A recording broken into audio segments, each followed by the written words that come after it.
Hello everyone, I am the Creep's Cabin. I know you use this video to fall asleep, so before that, like the video and subscribe to the channel. Also, where are you from? And what time are you watching? Now get comfortable and relax.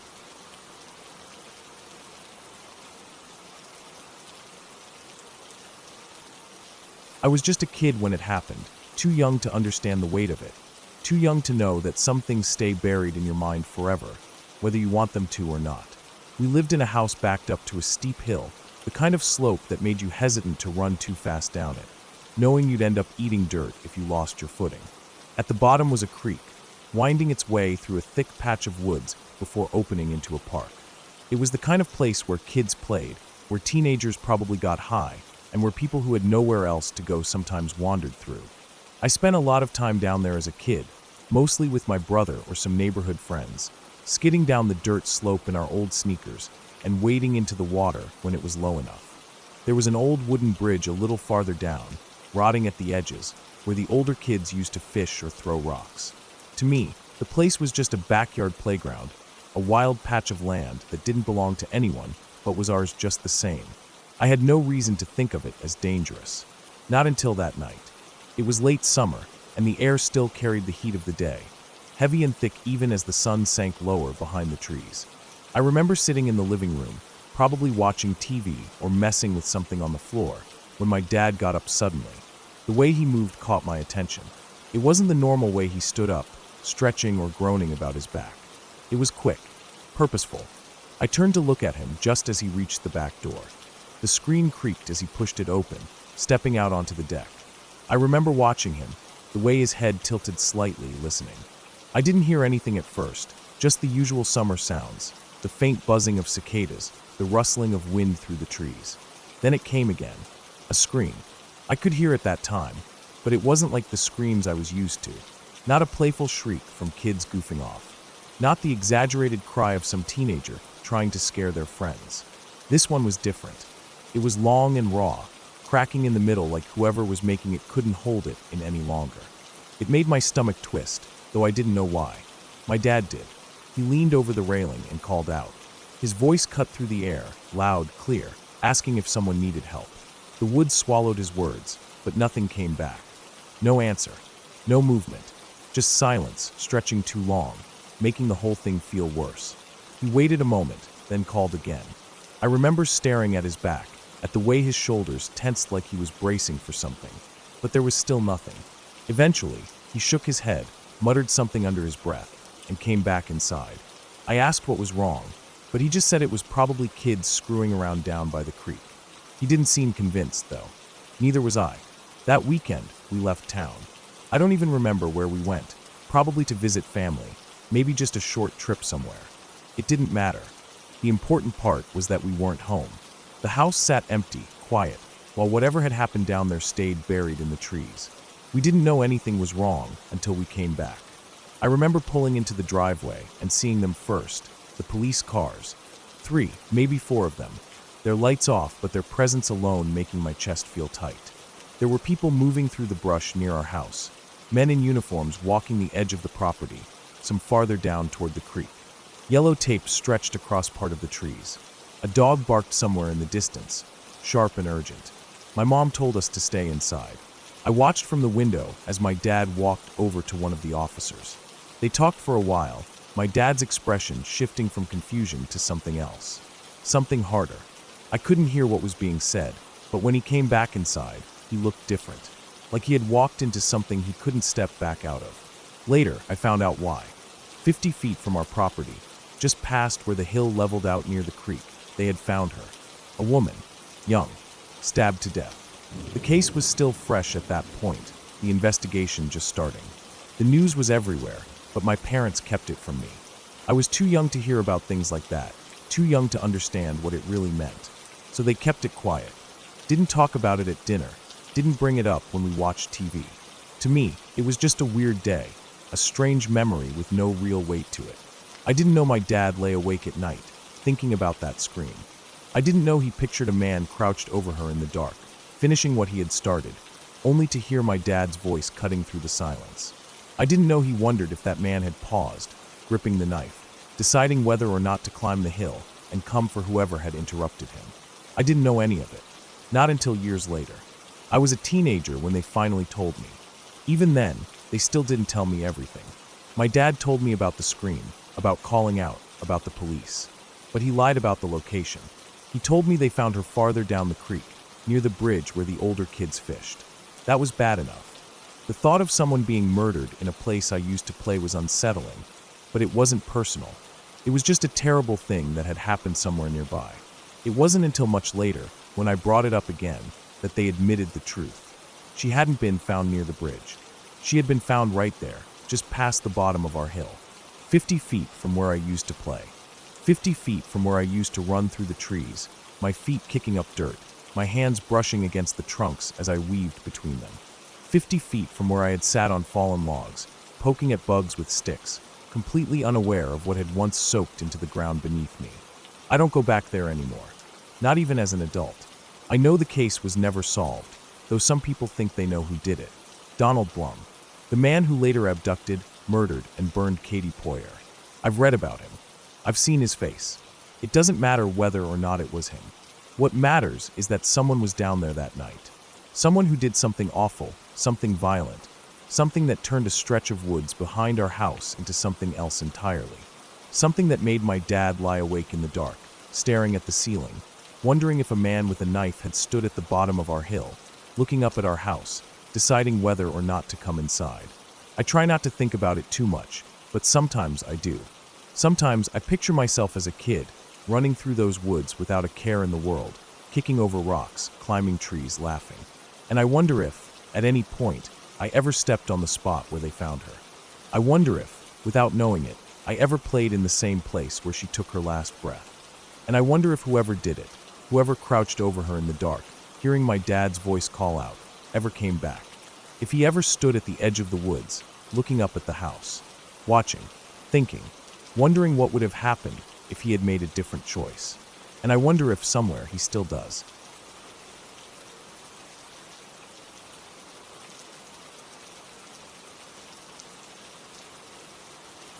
It's one of those stories that's always told during fire school. Every year, the same old guy, the one who's seen it all, comes in and teaches us the basics. First aid, CPR, and the other crucial stuff you need to know when you're out there on the line. But there's one story he tells every year without fail. It's the one that makes all of us feel that cold chill run through our bodies, that reminder of just how dangerous this job really is. It's a story about a kid, 18 years old. It's always the same setup, the same grim tale, but it hits different every time you hear it. The kid was a rookie, first year on the fire line. He was part of a crew, a group of firefighters working in a heavy timber area. They'd been clearing out brush and preparing lines for the fire to prevent it from spreading. It was a hot, dry season, and the air was thick with smoke, even though the fire itself was still a few miles off. The rookie was eager to prove himself. You could tell. He was young, fresh out of fire school, ready to show he could handle the tools and the dangers of the job. He was given a chainsaw, one of the more dangerous tools out there, but he was told the rule. Only cut trees that were 24 inches or less in diameter. Simple enough. Stay within the limits. Be careful. But that wasn't enough for this kid. He looked at a tree, a big one. It was a 40-inch diameter tree, towering over him and the rest of the crew. He didn't think twice. The kid figured if he could cut trees that were under 24 inches, then he could take down a big one, right? It was an easy decision to him. The adrenaline, the excitement of doing something bigger than what he'd been told to do, it clouded his judgment. He fired up the chainsaw and went to work. He didn't know, or maybe didn't care, that this tree was a risk. Trees like that can be unstable. They can fall wrong. They can hit other trees or snags, causing debris to fly back at you with the force of a freight train. But the rookie didn't know that yet. The tree came down faster than he expected. It hit the ground with a deafening crash, the sound of branches snapping and the trunk splitting. But then, it did something unexpected. The massive tree hit a snag, an old, dead tree still standing upright in the chaos of the forest. And when that tree hit the snag, a big chunk of the 40-inch tree's trunk was sent hurtling back toward the rookie. There was no time to react, no time to move, just pure, unrelenting force. That chunk of wood, probably weighing hundreds of pounds, slammed into him. The impact was so violent that it shattered his pelvis, crushed his ribcage, and tore through his body from shoulder to groin. In that moment, the rookie's world became pain. It was so intense, so sudden, that the kid didn't even have the time to scream. He just collapsed in a heap on the ground, gasping for air. His crew saw it happen, saw him go down. They rushed over, but by then, it was already too late. They called for help immediately. The whole crew went into action, but it was too far for a helicopter to reach quickly. They couldn't get one on the line in time. They tried their best to stop the bleeding, but the injury was catastrophic. There was no saving him now. The kid had been out there, on the mountain, bleeding out for hours. His crew didn't have the means to get him out fast enough. They didn't think he needed a helicopter. The fat EMS guys were slow as hell, and they took 7 hours to hike up the mountain. 7 long hours. 7 hours for the kid to bleed out. 7 hours of pain and suffering. 7 hours of life draining away while the people who were supposed to help him were still on their way. In those final hours, the rookie was alone, trapped in his own body, unable to do anything but wait for death to come. And that's where it all ends. That's the story the old guy always tells. He goes into detail about the kid's injuries, about the chaos on the fire line, about the delays. He tells us how it could have been any one of us, how it could happen to anyone, how it still could. I remember the first time I heard the story. It shook me. I could picture it all. The rookie with the chainsaw, the massive tree, the sudden impact, the pain. It's the kind of thing you can't forget once you've heard it. Every year, when the old guy tells it, it gets under my skin. It's a reminder, clear and terrifying, of how close we all are to the edge. We're always at risk out there. One wrong decision, one split second of inattention, and it could all come crashing down. I thought about that kid a lot, especially in my first season on the line. Every time I started up a chainsaw or looked at a tree, I thought about him. I thought about the choices he made and how easily things could have gone wrong for me too. It was a hard lesson, but it's one that sticks with you. But it doesn't just stop there. The story has this way of creeping into your thoughts when you're out there, working in the thick of it, when you're cutting through the brush, clearing the line, or doing whatever it takes to make sure that fire doesn't spread. You think about it when you're feeling the weight of the gear on your back, when the heat is pounding down on you, and the air is thick with smoke. You think about it when you're making decisions. Should you cut that tree? Is it safe to approach? What if you make the wrong call? Out there, you have to think about everything. One wrong move, and it's over. One mistake, and you might not make it out. I've been out on the fire line enough now to know the risks. I've seen the way things can go sideways. But that kid's story always stays with me, lingering in the back of my mind. It's like a warning, a reminder of just how dangerous this job really is. Every year when the old guy tells the story, I see the new recruits' faces. Some of them are shocked, their eyes wide with disbelief. Some are quiet, their faces pale, the gravity of the story sinking in. They get it. They don't know it yet, but they get it. Because when you're out there, you don't just face fires. You face the reality that something can go wrong at any moment. The best training, the best equipment, the best crew, none of that guarantees safety. And when the story ends, when the old guy finally stops talking, you're left with this chill in your bones. It's not just the story, it's the realization that it could have been any one of us. It could be you. It could be me. When I think about it, I don't just feel fear, though. There's this other thing, too, a kind of respect. Respect for the job, respect for the danger, and respect for the ones who didn't make it out. We do our best to stay safe, but we also know that we're all just a single step away from disaster. But that's the job. That's what we signed up for. And the next time I'm out there on the line with a chainsaw in my hand or making those decisions about where to cut or what to clear, I'll remember that kid. I'll remember the sound of the chainsaw roaring, the way he probably felt that split second before the tree fell, and the brutal reality of how quickly everything can change. That's the real danger in this job. Not the fire, not the smoke, not even the fatigue. It's the mistakes. It's the decisions you make in the moment, the ones that could change everything. Every time I hear that story, it reminds me of that. Every time I hear the old guy tell it, I think about what happened to that rookie. And I hope that it never happens to me. But I also know it's always a possibility. The reality of it is that out there, one wrong move, 1 second of carelessness, and you could be the one in that kid's shoes. It's not a story to scare us, really.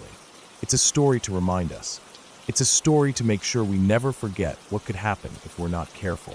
And that, I think, is the hardest part of this job. the constant awareness of the danger, the constant reminder that it could all end in an instant. You can't outrun it. You can't ignore it. You just have to live with it and keep going.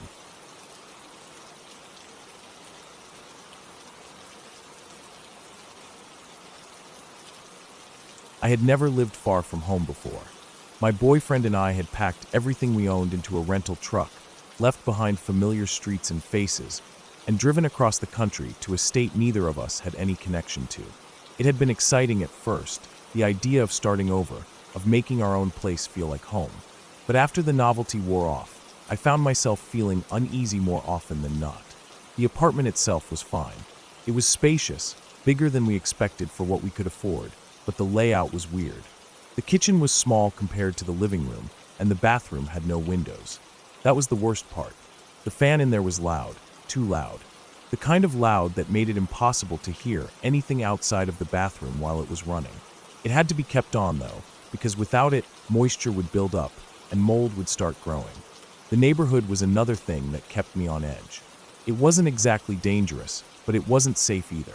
There were always people wandering around, transients, people clearly on drugs, groups of men walking in the middle of the street at odd hours.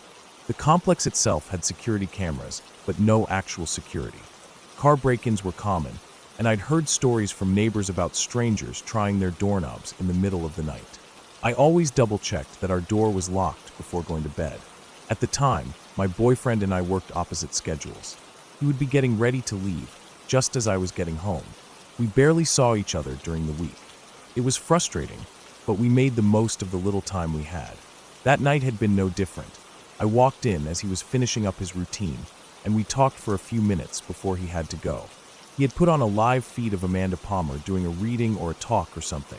I hadn't been paying much attention. The video was streaming on his computer, playing through the speakers in the living room. The feed cut in and out occasionally, but it was still running when he left. I locked the door behind him. At least, I was pretty sure I did. After that, I went straight to the bathroom. It had been a long day, and I wanted to take my time in the shower, let the hot water wash away all the stress. As soon as I turned on the water, I flipped on the fan.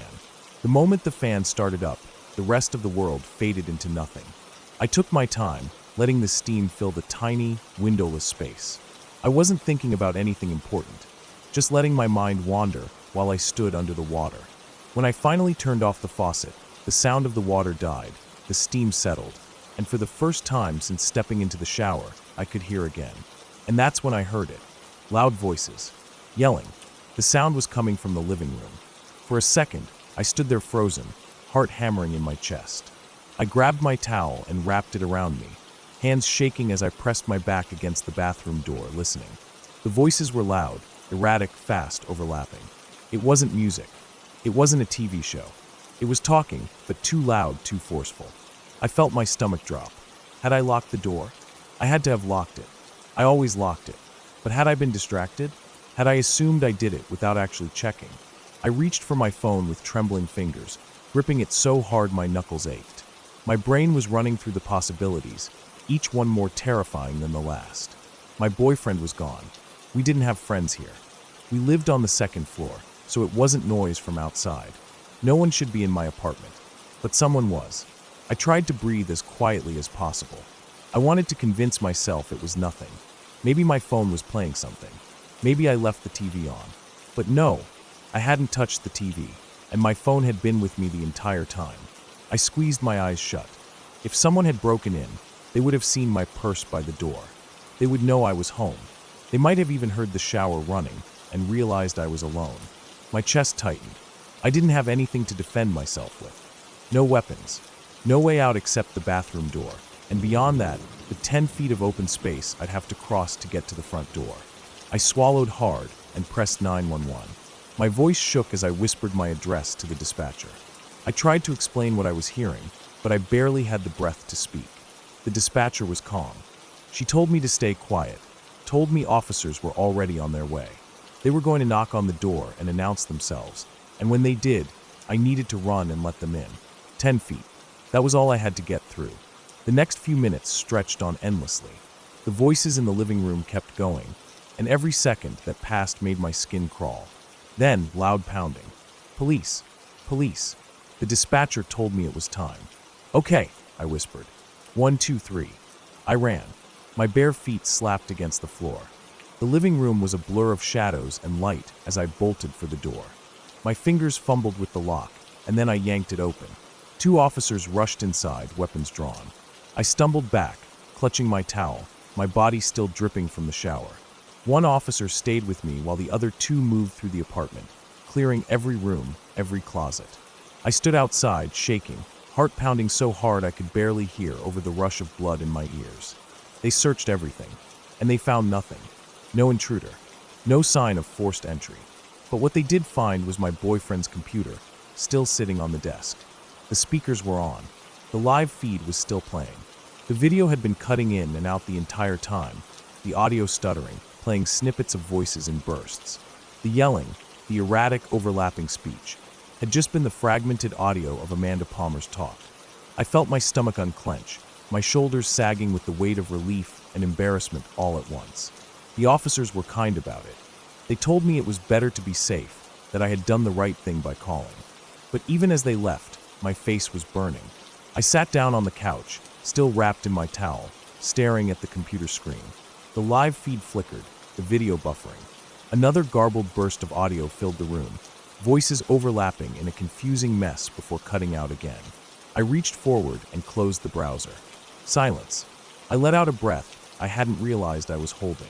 That night, I double-checked the front door. I checked it 3 more times before going to bed. I knew the sound had come from the computer.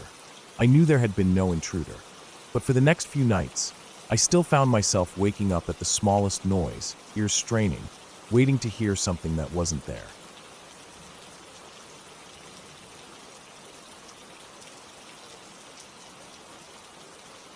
We had a huge family.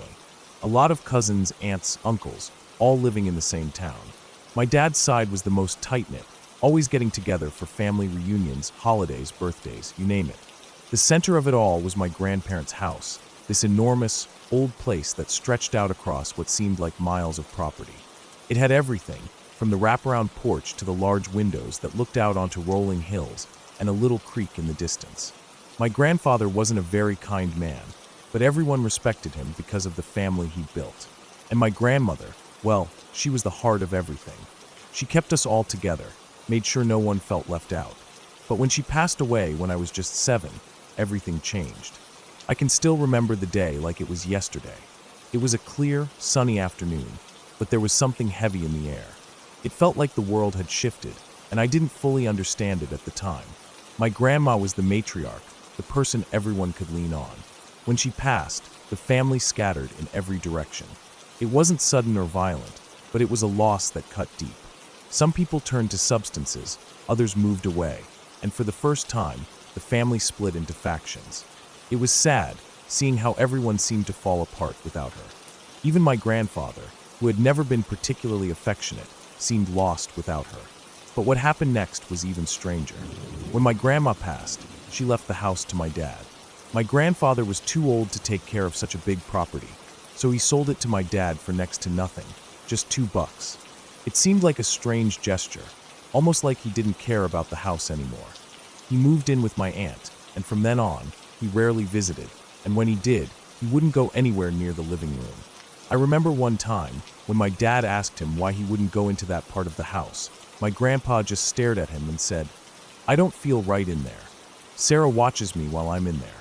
Sarah was my grandmother. At the time, we thought he was just getting senile. But later, things started happening that we couldn't explain. The first thing was the peace lily. It was a gift from my aunt, given to my parents at their wedding. The plant was supposed to bloom every year, but it didn't. Not until the day my grandma passed away. That day, the lily bloomed. It bloomed big and full, the way it was supposed to, but then the next day, it returned to its usual dormant state. It was an eerie coincidence, or maybe it wasn't. I couldn't make sense of it. There was something about the way that flower bloomed that unsettled me. I started to notice that small, strange things began happening around the house once my dad started remodeling it. The first oddity was the footsteps on the wraparound porch. My dad had been home alone, doing some work around the house, when he heard someone walking outside his bedroom window. It was late, maybe 10 p.m., and he was certain he was the only one there. The footsteps were clear and deliberate, as though someone was pacing back and forth. My dad grabbed his rifle and went to check the house, convinced that someone was outside. But when he checked, there was no one there. No footprints in the dirt, no sign of anyone being around. Just the sounds of someone walking, only they weren't there. Then, a few days later, the coat hangers started swinging violently. We had a laundry cart in the laundry room, and my dad would always leave his work clothes hanging there. But one night, he was home alone again, and he heard the distinct sound of the hangers clanging against each other. He went to check and saw the clothes hanging in midair, swinging as if someone had just grabbed them. There was no breeze, no reason for it. It didn't make any sense. But that wasn't the only strange thing happening. The dogs, our 2 Dalmatians, would act up at night. They'd be lying peacefully at our feet while we watched TV. But then suddenly they'd jump up and run behind the love seat, barking and growling at something unseen. Their hair would stand up, and they'd stare at the base of the stairs, where the dark hallway led upstairs. We couldn't see anything, but it always gave me chills. Then, one night, something even stranger happened. My dad had finished converting the basement into a workout area, and one of his friends was staying with us. I was around 16 at the time, and one evening I was downstairs, working out with my headphones on. I took them off to take a break when I suddenly heard running above me, footsteps, clearly from the room above. It sounded like someone was running back and forth, and it startled me. I figured it was the youngest daughter of my dad's friend, so I went upstairs to tell her to calm down. But when I got upstairs, she wasn't there. I checked every room, but she was nowhere to be found. I went to the second floor and found my brother and the other 2 kids sitting around a table playing cards. When I asked the youngest daughter about it, she looked at me like I was crazy and said they hadn't been upstairs, and they certainly weren't running around. They had been sitting quietly, playing cards the whole time. I couldn't explain what I had heard. It wasn't the first time I'd experienced something unexplainable, and it wouldn't be the last. Things kept happening. One evening, my dad was cleaning the office upstairs. He'd vacuumed, then pushed the desk chair under the desk and left the room. When he came back later, he noticed something strange. The office chair was turned around, facing the windowed door to the upper porch, with the blinds wide open. My dad always made sure the blinds were closed before leaving a room, but this time they were open. And the weirdest part, there were no footprints in the carpet, despite the fact that my dad had just vacuumed it. But the scariest thing was yet to come. One evening, my dad was cooking dinner with the dogs by his side when he heard a loud thump from upstairs. It sounded like a heavy object had fallen, like a case of water bottles dropped from chest height. The dogs went crazy, barking and running to the stairs, and my dad went upstairs to check. He found nothing. No sign of anything having fallen. He checked every room, the closets, under the beds, the attic, even the basement. There was no one in the house. Nothing was out of place. Then one night, I invited a friend over. I'd been telling him about the strange happenings, and at one point, I hid from him and whispered his name in a creepy voice, trying to joke around. Later, when we were watching a movie in the basement, he went upstairs to get a drink. He came back down and stopped, confused. "How'd you get down here so fast?" he asked. I hadn't gone upstairs. I was sitting on the couch the whole time. He looked pale and shaken. "You did that stupid voice again," he said. The look on his face made my stomach drop. He swore he had a conversation with someone who sounded like me. He even asked where the water was in the pantry and got the right answer. He was convinced it was me, but I hadn't moved.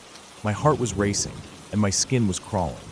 I couldn't explain it, but the creepiest thing happened shortly after my grandfather passed away.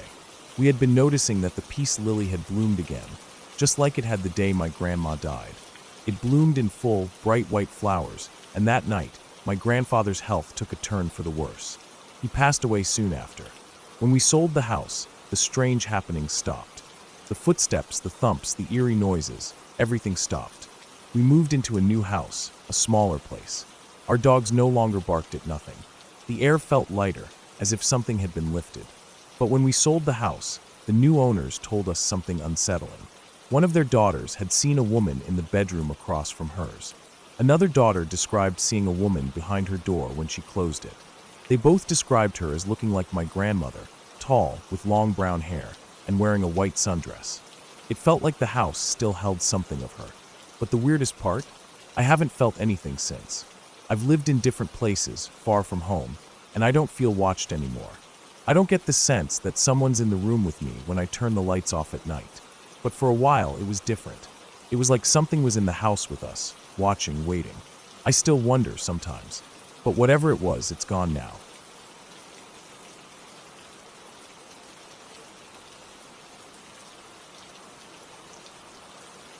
I grew up in a quiet, isolated part of the country, the kind of place where people minded their own business. Our town wasn't much. A couple of churches, a gas station, a diner, and a grocery store that stocked more bait and farm supplies than food. Beyond that, it was just miles of thick forest, dirt roads, and scattered houses tucked so deep in the trees that you wouldn't know they were there unless you were looking. Everyone had land, space to themselves, and a general unspoken rule to stay out of each other's business. Our neighbors were no different. Their house sat a little way down the road from ours, hidden by pines and a rusty barbed wire fence that had more gaps than it did wires. I didn't know much about them. The parents never came to town much, never made small talk at the store. They weren't mean, just distant, the kind of people who nodded at you but never stopped to chat. They had 2 kids, an older boy my age and a younger girl, maybe 6 or so. I knew them from the bus, the long, bumpy ride to school and back every day. The boy and I weren't exactly friends, but we talked sometimes, mostly about dumb kid stuff, who had the best baseball cards, what we thought lived in the woods past the bus stop, how we wished we didn't have so much homework. His sister was quieter, always sticking close to him, always with her nose buried in a book or staring out the window. Then one day, everything changed. I remember it clearly. The bus rattled down our usual route, kicking up dust as it wound through the trees. The sky was clear, the air thick with the smell of pine and hot dirt. Nothing seemed out of the ordinary until we turned the last bend toward their house, or what was left of it. Where the house had stood that morning was now a smoldering black ruin. The roof had collapsed in on itself, the walls little more than charred skeletons. Smoke still curled from the wreckage, thin and gray against the bright blue sky. Fire trucks were there, along with a few police cars, their lights flashing lazily. The bus fell silent. Even the driver, an old guy who had been doing this route forever, let out a quiet Jesus Christ under his breath. But the strangest thing wasn't the fire. It was the fact that the parents were nowhere to be seen. The girl wasn't on the bus. At some point that day, her parents had come to school and picked her up, but not the boy. He got off the bus like normal, staring at what was left of his home. The driver hesitated before opening the door, like he wasn't sure if he should even let him off. But he did, and the boy just stood there, looking at the wreckage, not moving, not saying a word. Nobody knew what had happened. The firemen, the police, they were all there, but nobody seemed to have answers. The bus driver stayed with the boy until someone came to get him. But even after we drove away, I kept watching out the window, that sinking feeling growing in my stomach. And then, after a while, people stopped talking about it. The ruins of the house sat there for months, blackened and empty. Grass started to grow around it again. Eventually, someone came and hauled away what was left, leaving nothing but a bare patch of dirt and some broken bricks. The boy and his sister never came back to school. Their parents were gone. Life went on, until the truth came out. It was months later, maybe even a year, when the story started spreading through town. First in whispers, then in news articles, then in hushed conversations at the diner and grocery store.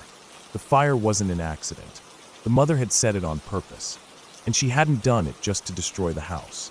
She had done it to cover up what was in the shed. The details were worse than anything I could have imagined. 3 buckets, 3 newborn babies, each one wrapped in plastic, sealed in concrete, and hidden away like they were nothing.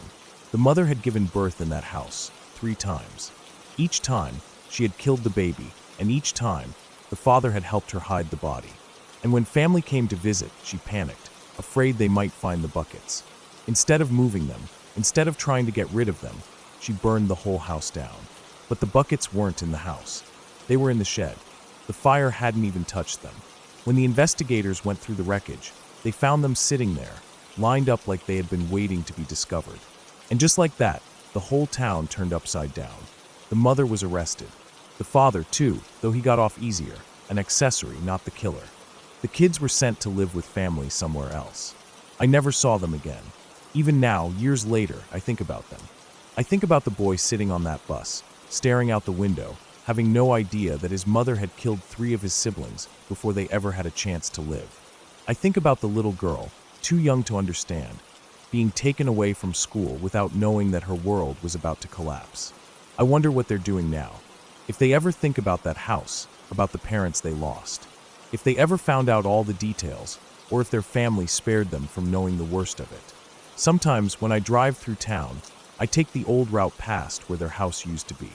It's nothing now, just an overgrown patch of weeds, no sign that a home ever stood there.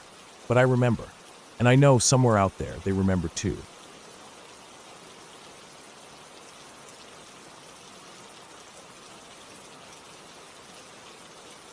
I wasn't there when it happened, but I've heard the story enough times to picture it clearly in my mind.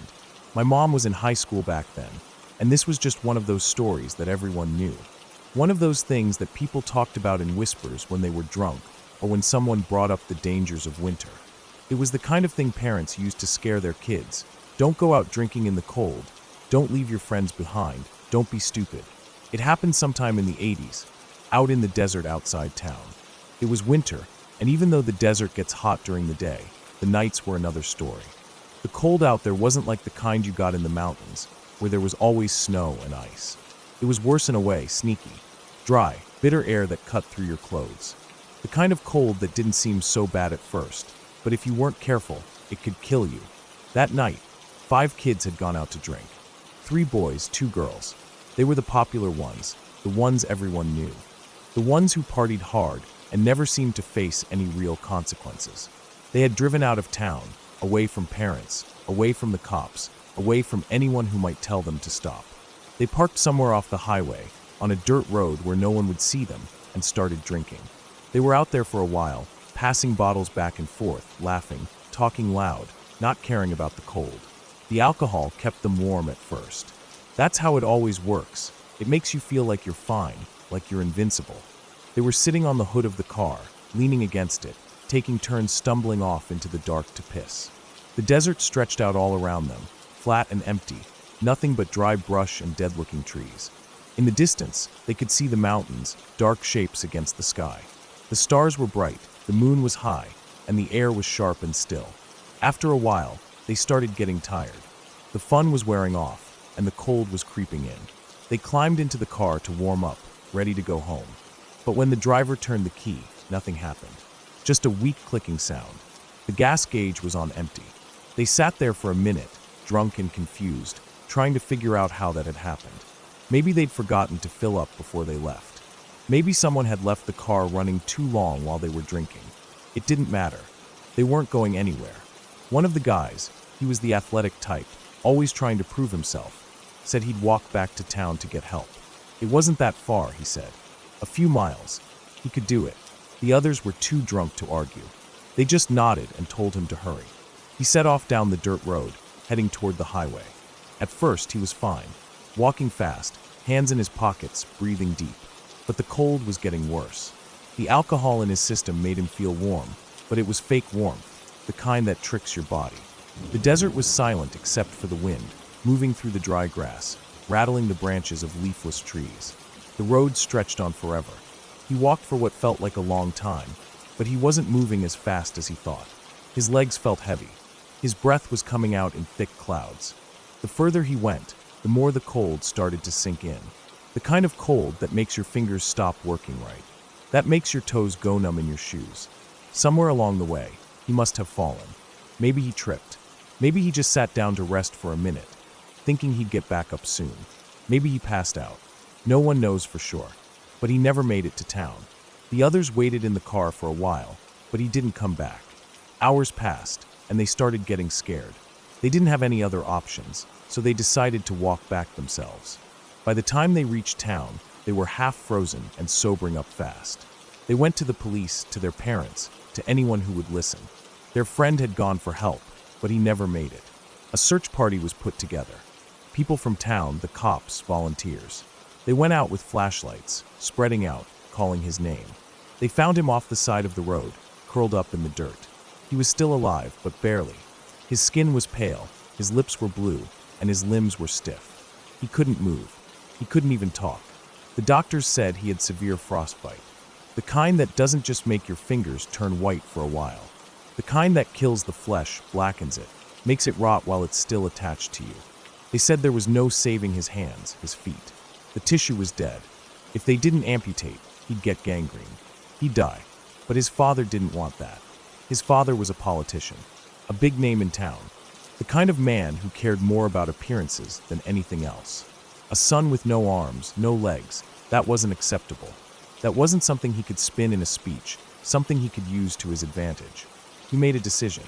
No amputations, no surgeries, no life like that. Instead, they let the infection spread. They let it take him. He died not long after. Some said he was in pain the whole time.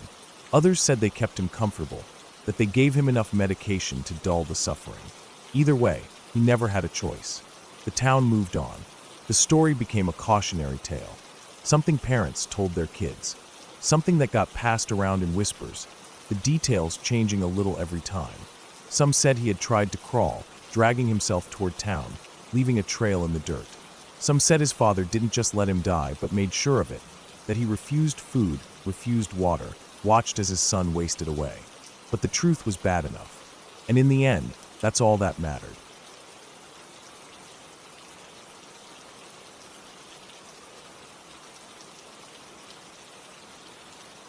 The night was quiet, the kind of silence that makes you uneasy.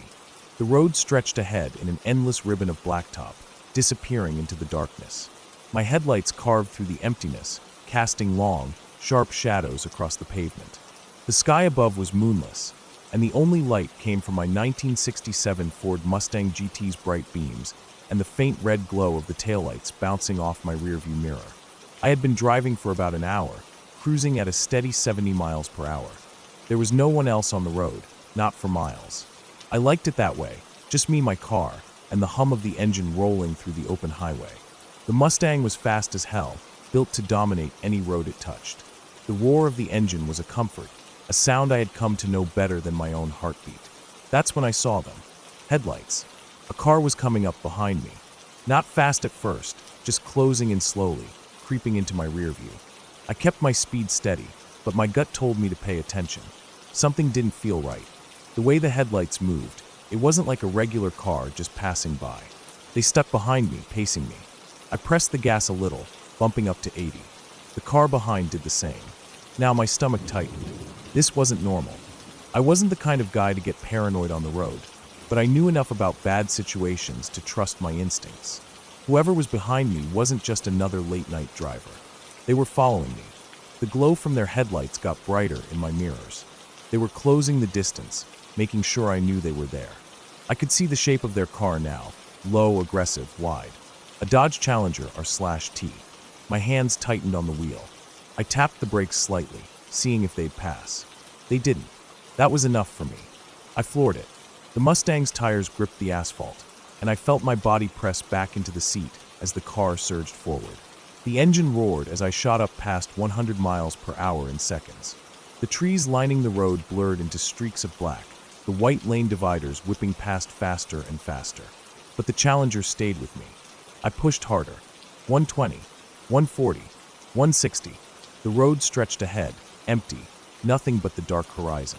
I was flying now, doing speeds that could kill me with one wrong move. The Mustang handled it like a beast, the engine screaming as I pushed it further. 170, 180. The Challenger was still there. I had never felt fear like that before. Not the kind that makes you freeze up, but the kind that sends ice through your veins and makes every instinct scream run. I spotted another car ahead, far in the distance, just taillights, a small silhouette on the horizon. A Toyota, maybe. They were doing normal speeds, unaware of the nightmare unfolding behind them. I blasted past them at 190. My heart pounded in my chest. I needed a plan. I couldn't just keep running. At this speed, one mistake meant instant death. The only thing keeping me alive was the control I had over the Mustang, but even that had limits. Then I saw it, a dirt pull-off on the side of the road. I made my move. I cut the lights and veered off, rolling onto the dirt shoulder and coasting to a silent stop behind a cluster of trees. My heart felt like it was about to burst out of my chest. I killed the engine and held my breath. Seconds passed, then a minute. The Toyota passed by, still cruising at normal speeds. They had no idea what was happening. Then, just behind them, the Challenger screamed past at full speed. I stayed put, waiting, watching. Neither car stopped. Neither car even hesitated. I should have felt relief, but something didn't sit right. I waited another minute, letting my breathing slow. Then I fired up the Mustang and took off in the opposite direction. I wasn't sticking around to find out what the hell was going on. This time, I pushed the Mustang harder than I ever had. 200, 210, 220, the fastest I had ever driven in my life.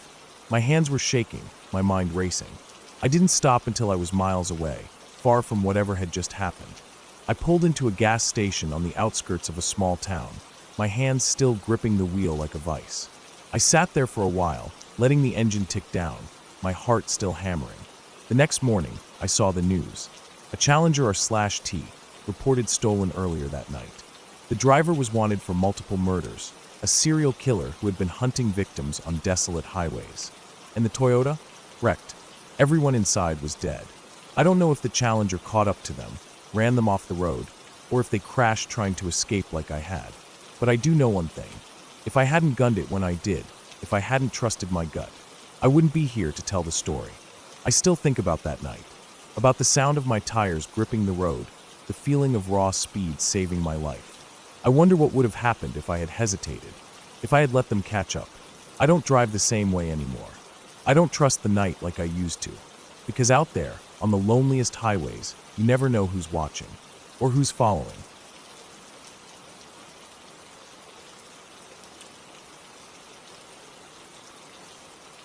I grew up in a small town in Washington state, close enough to Portland, Oregon, that we could visit for concerts or shopping, but far enough away that it felt like another world. A town where everyone knew each other, not just by face, but by first and last name. If you went to kindergarten there, you graduated with the same people. There were no outsiders, no new kids moving in, no unfamiliar faces. If you left town for a while, people still remembered you when you came back. That's just how it was. It was also the kind of place where boredom shaped the way we spent our time. There wasn't much to do, so we made our own fun. Hiking, camping, fishing, and sometimes just driving around until we found something interesting. That's how this trip started. We were 16, sophomores in high school, and thought it would be cool to do a minimalist camping trip. Just the bare essentials, no tents, no luxuries. Just us, the woods, and whatever we could carry on our backs. It felt like a challenge, something to prove we weren't just kids anymore. We used Google Earth to pick a spot, somewhere deep in the forests of Southwest Washington. We weren't just looking for a regular camping area. We wanted to be alone. The place we chose was about 20 miles from the closest road, tucked away in a stretch of dense evergreen trees where no trails led. The perfect place to disappear for a weekend. So we packed our bags, loaded up our cars, and drove out into the middle of nowhere. The drive took hours, starting on paved highways, then shifting to back roads, and finally to old logging trails barely wide enough for our trucks. No houses, no power lines, just thick trees pressing in from both sides, swallowing the road ahead. About 10 miles down the dirt road, we passed a sign nailed to a post. Property patrolled by armed guards. We laughed when we saw it. Probably just some old guy with too much land and too many guns, trying to keep trespassers out. Either that, or someone who liked their privacy a little too much. We didn't take it seriously. We weren't planning to camp anywhere near there anyway, so we kept driving. Eventually, we reached a point where the road became too rough to continue. We parked the trucks, grabbed our gear, and started our hike. It was slow going. The land was rugged, the underbrush thick. We moved deeper and deeper into the forest, the light shifting as the canopy thickened above us. The air smelled of pine and damp earth. The only sounds were our boots crunching against the ground and the occasional bird overhead. At first, we joked around, talked about Sasquatch, about finding some crazy hermit living out here in the woods. But after a few hours, the weight of our packs and the quietness of the forest settled in. The further we walked, the more isolated we felt. No trails, no signs of human activity. Just trees, stretching endlessly in every direction. We were about halfway to our chosen campsite, 10 miles in, when we saw it. A fence. It was completely out of place. A tall chain-link fence, topped with barbed wire, running through the trees like a scar. It looked new, the metal barely weathered. It stretched as far as we could see in both directions, weaving in and out of the massive old-growth trees. We stopped. No one said anything at first. It was weird, unnatural. There shouldn't have been anything out here, let alone something this official asterisk. There were no houses, no properties listed on any map, just wilderness. And yet, here was a fence, looking like it belonged around a government facility, not the middle of the woods. We weren't about to turn back. The fence didn't block our path, so after a few uneasy glances at each other, we kept moving. We had barely walked 2 minutes past the fence when we heard it. A humming noise. It was low at first, almost like static, but then it shifted. Not a song, not a tune, just random. A pulsing, shifting hum that made the hair on the back of my neck stand up. We all stopped dead. None of us were talking now. Whatever this was, it didn't feel right. Then we saw him.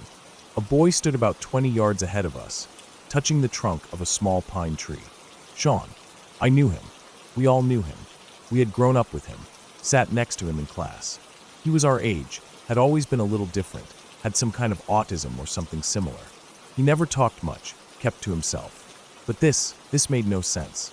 He was just standing there running his hands along the tree bark, his fingers moving like he was reading Braille. We called his name. He didn't react, didn't look at us, didn't flinch. Just kept tracing his hands along the bark, moving in slow circles around the tree. Then, as if we weren't even there, he turned and walked deeper into the woods. We followed him. We weren't thinking anymore, weren't cracking jokes or making plans. We just had to follow. It didn't make sense. He had no backpack, no gear. No one had seen him in town for months. His parents had moved away over a year ago. He shouldn't have been here. But he kept walking, disappearing between the trees.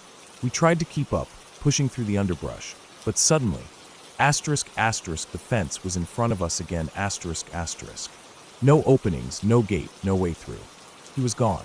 We searched. For what felt like hours, we walked along the fence, looking for an entrance, a break in the metal, anything. But there was nothing. Eventually, the sun started to dip. We realized we had a choice: set up camp here, in the growing darkness, or turn back. None of us wanted to say it, but we all knew we weren't staying here. We turned around. The hike back was silent. No one talked. No one joked. It felt like something had shifted, like the forest around us wasn't just trees anymore. It felt watched. We reached the trucks just as the last light disappeared behind the mountains. That night, none of us slept. We didn't even bother setting up our minimalist campsite. We just sat in the trucks, doors locked, staring out into the dark forest beyond the headlights. The next day, we tried to look it up. Checked Google Earth, maps, old land records, nothing. No buildings, no private property, no facilities of any kind. And Sean, we never saw him again. His family had moved. He was gone, but we knew what we saw. And to this day, I still don't know what was on the other side of that fence.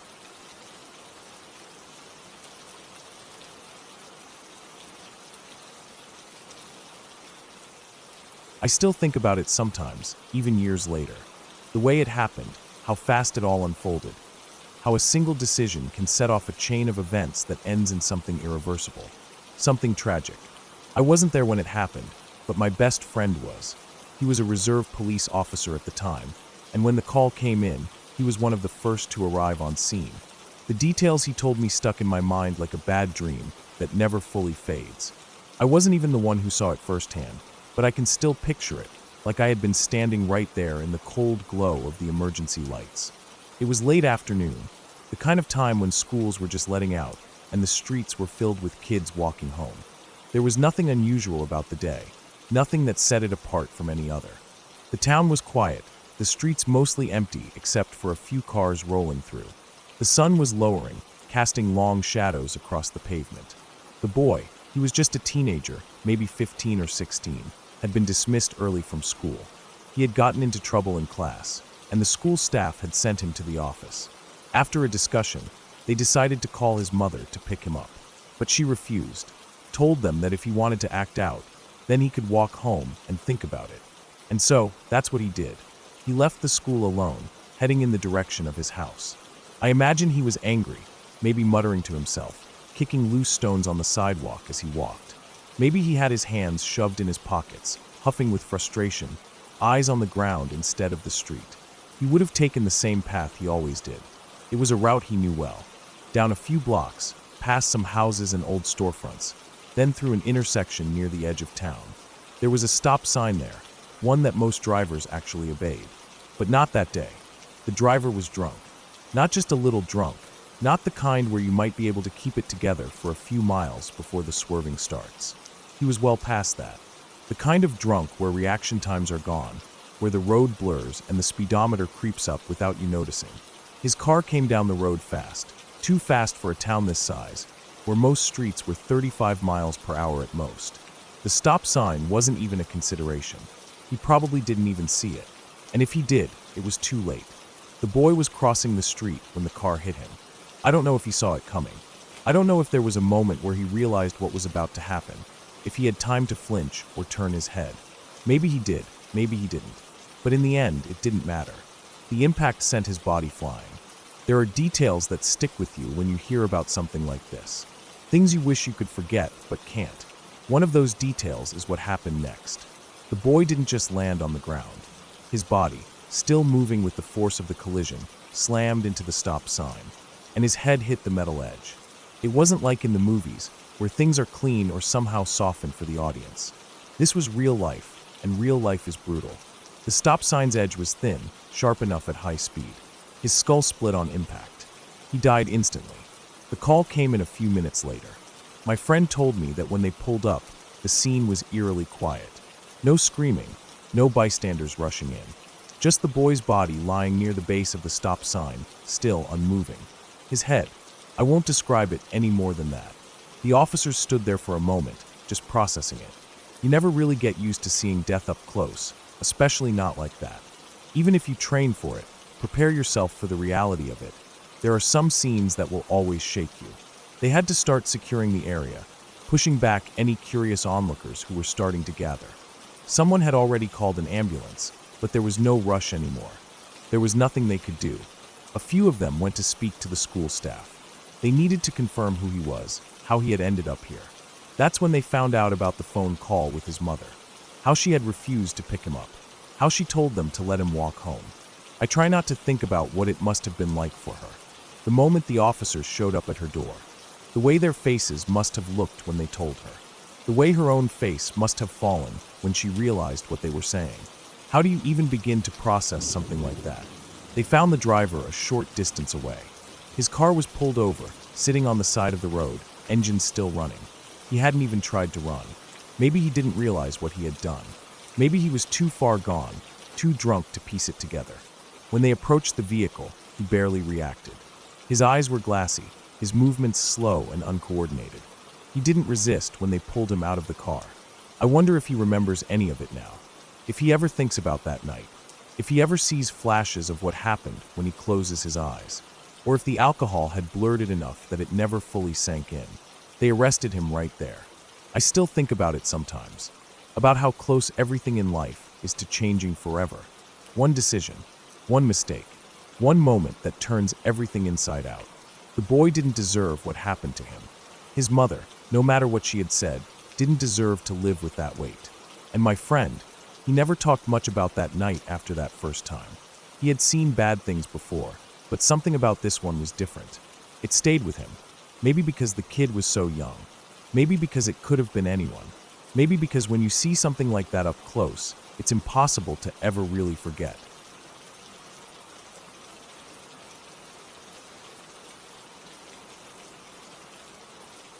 When I moved to the US, everything felt new.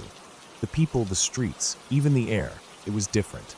I was still figuring things out, learning the language, and trying to adjust to life in a place that didn't quite feel like home yet. But I had my friend, and that made things easier. We were both in our early 20s, both trying to carve out a life here, and we stuck together. That night, we had planned something fun. A concert, a chance to let loose, enjoy some music, and forget about all the little struggles of everyday life. We were excited, dressed up, ready to have a good time. My friend had been dating this guy for a short while, nothing serious, but enough that she invited him along. I didn't know much about him. He was just a guy. I had no reason to feel anything about him one way or another. The concert was loud, packed with people. The energy of the crowd made everything feel electric, and for a while I lost myself in it. We danced, we sang along, we had fun. By the time it ended, my feet were aching from my heels, and all I wanted was to crash at my friend's place and sleep. But then she turned to me and asked for a favor. She needed to stop by her date's apartment to grab a sweater. I didn't want to go. I was tired, and I didn't like the idea of making a detour so late at night, especially to some guy's apartment. But I was staying at her place, and I didn't have a choice. So we went. The building wasn't in a bad area, but it wasn't great either. One of those places that felt quiet, maybe too quiet. Dimly lit hallways, old carpet that smelled a little musty. When we got there, I told her I'd wait outside. I didn't want to go in. I just wanted to get this over with. She went upstairs with him, and I stayed by the entrance. The night air was cool against my skin, and I shifted my weight from foot to foot, already regretting my decision. Time passed. Too much time. I checked my phone, trying to ignore the uneasy feeling creeping up my spine. Finally, I called her. She answered, sounding normal. She asked me to come upstairs, just for a drink. Said we'd leave after that. I didn't like it. Something about it felt off. But I sighed, gave in, and started up the stairs. My heels clicked against the floor, and I moved quickly, just wanting to get this over with. I was almost at the apartment door when I heard her scream. Run, run. I didn't think. I didn't question. My body reacted before my mind could catch up. I ripped off my heels and sprinted back down the stairs, my heart hammering in my chest. I had no idea what was happening, but I knew it was bad. As I ran, I heard her behind me yelling, asterisk, asterisk, run. He has a knife. He wants to kill us. Everything blurred. The walls, the floor, the night outside. It all became a smear as adrenaline surged through my veins. I glanced back, and there he was. The guy was chasing us. I couldn't process it, couldn't understand why, but I didn't stop to think. I just ran. The pavement was rough against my bare feet, but I didn't feel it. All I felt was the terror surging through me, pushing me forward. My friend was somewhere behind me, but I couldn't turn back. I didn't even know if she was keeping up. There was a parked car up ahead, and I made a split-second decision. I dove underneath it, pressing my body against the cold ground, trying to make myself as small as possible. My chest was rising and falling so fast I thought I might choke on my own breath. I saw his legs pass by, slow and deliberate. He was looking for us. He was calling our names. His voice was low, almost calm, like he was playing some twisted game. I clamped a hand over my mouth, forcing myself to stay silent. Seconds felt like hours. My body was shaking so hard I thought he'd hear me. I watched as his shadow moved, his head turning from side to side. He wasn't in a rush. He knew we were close. Finally, he moved further away. I waited, counted in my head. Then, as quietly as I could, I slipped out from under the car and took off in the opposite direction. I found my friend near the street, on the phone. She was calling 911. I could barely breathe. My mind was racing, my heart still slamming against my ribs. But I didn't stop. We ran toward a gas station, her voice still frantic as she spoke into the phone.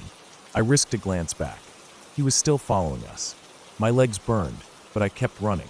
The gas station lights felt like salvation, bright and safe. As soon as we reached it, we pushed through the doors, stumbling inside. And then he was gone. Vanished, like he had never been there at all. A minute later, police cars pulled up. I thought it was over. We were safe. But then my friend started acting strange. At first, she was fine. Then, suddenly, she wasn't. She kept saying the police weren't real, that they were fake cops, that they were going to kill us. I stared at her, trying to understand. She was shaking, her eyes darting around like she was trapped in some nightmare only she could see. The officers approached, asking questions. My English wasn't great, and I struggled to piece together an answer.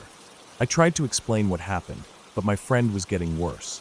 One of the officers asked me to talk to her, to calm her down. I reached for her arm, and she punched me. Pain exploded across my face, sharp and unexpected. The officers looked at me, and I could see it in their eyes. They thought we were on drugs. I told them we weren't, that I wasn't. But my friend, she was out of control. The sheriff stepped forward, his expression serious. He said if she didn't calm down, they'd have to take her in. I turned and saw her, shirtless, screaming, fighting against the officers as they tried to restrain her. They handcuffed her. An ambulance arrived, and she was taken to the hospital. The sheriff told me to go with them. The hospital was cold, sterile. She was handcuffed to the bed, 2 officers standing nearby. They told me to calm her down, or they'd take her to jail. But there was nothing I could do. 3 hours passed. I sat there, exhausted, numb. Finally, they let me go. For days, I didn't hear from her. Then, out of nowhere, she called. Like nothing had happened. Like that night hadn't changed everything. She told me she had smoked weed with the guy before everything happened. That was why she lost control. And then, she asked if I could help pay her hospital bill. I hung up. She kept dating him after that. I kept my distance, and I never looked back.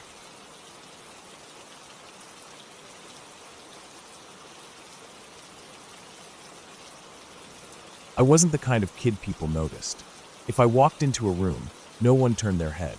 If I spoke, people might look at me for a second before continuing their conversations, like I hadn't said anything at all. I wasn't bullied or anything. I just didn't fit anywhere. I wasn't smart enough to be with the overachievers, not athletic enough to be with the jocks, not weird enough to be with the outcasts. I was just there. Maybe that's why, in 8th grade, I talked to him. I wouldn't say we were friends, not really. We didn't sit together at lunch. We didn't hang out outside of school. We didn't text or call. But we had a few classes together, and when no one else would talk to me, he would. His name was Dylan. He was quiet, like me, but in a different way. He didn't have the same invisible presence I did. People noticed him, but they didn't interact with him much. He wasn't disliked. He just had a kind of weight on him, something that made people hesitate. Maybe it was the way he kept his head down, how his movements were always slow and deliberate, like he was tired all the time. I found out later, through overheard conversations and whispered rumors, that his little brother was sick. Really sick. The kind of sick that had no cure. The kind of sick where people stop asking, is he going to get better? And start saying, at least he's not in pain anymore. His little brother died that year. I remember hearing about it in passing, but I didn't know much. I didn't ask. I hardly knew Dylan, and I knew even less about his family. When we graduated from middle school and moved on to freshman year, I barely saw him at all. Different schedules, different classes. Life moved on, like it always does. That summer, I got really into the paranormal. Ghosts, witchcraft, weird rituals. I thought it was interesting. It started as just a casual thing. Watching scary YouTube videos late at night, reading horror stories, looking up urban legends. But the more I read, the deeper I got into it. I started researching things about spirits, energy, and different types of magic. I even tried some stuff myself. Nothing serious, just little things. Lighting candles with intentions, trying to communicate with spirits through meditation, even attempting to astral project a couple of times. It was more for fun than anything else. I didn't really believe in it. Not until that night. It was the summer before my sophomore year. The night of a full moon. I remember because I had been reading about how the full moon was supposed to be a powerful time for energy and spirits. I had done a small ritual earlier that night, just lighting a candle and focusing on opening myself up to the spirit world. I had done it before, and nothing ever happened. I went to bed like normal, not expecting anything. Then I had the dream. I don't remember how it started. I don't remember what led up to it. But I remember him, a little boy, standing in front of me, bathed in soft moonlight. He was young, maybe 7 or 8. Short, thin, with light brown hair and round cheeks. He looked normal. Nothing eerie about him. He wasn't glowing. He wasn't transparent. He just was. And he was looking right at me. There was no conversation. No dramatic moment. No horror movie-style whispers. Just a feeling. A message. Asterisk, tell my brother I'm all right now. Asterisk. That was it. I woke up so suddenly that I felt like I had been dropped back into my body. My heart was pounding. My room was dark. The air was still, but I felt like something was there. Not a ghost. Not a presence. Just something. A weight in the air. A pressure in my chest. I didn't know what to do. It was just a dream, right? Just my mind playing tricks on me. Except, I had never seen his little brother before. I didn't know what he looked like. I barely even knew his name. But I knew that was him. I felt sick. My hands were shaking as I grabbed my phone and started searching. I didn't know what I was looking for, exactly, but I had to know. I had to be sure. It took me a while, but I found his mom's Facebook page. I scrolled through the pictures, my stomach tightening with every swipe. And then I saw it. A photo of Dylan with his little brother. And it was him, the boy from my dream. The same hair, the same face, the same eyes. I stared at the screen, my chest tight, my breath shallow. It didn't make sense. There was no way I could have imagined that. No way I could have made it up. I had never seen him before. I didn't even know his name until I found the profile. I felt like I was going to be sick. I didn't sleep for the rest of the night. When school started again, I had study hall with Dylan.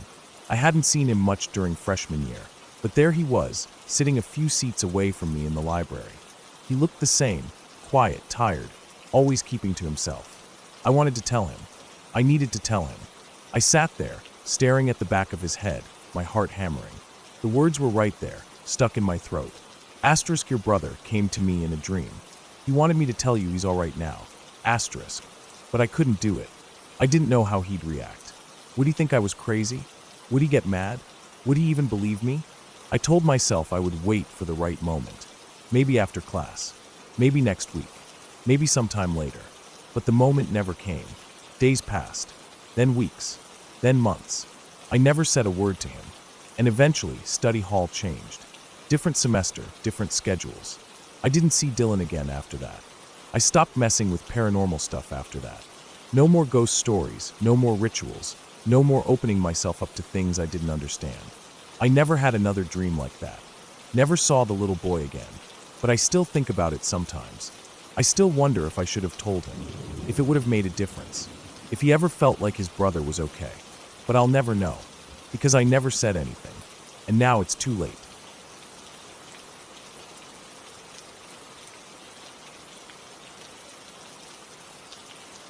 I don't know why we did the things we did back then. Maybe it was boredom. Maybe it was something deeper, a need to feel like we had control over the world by sneaking into places we weren't supposed to be.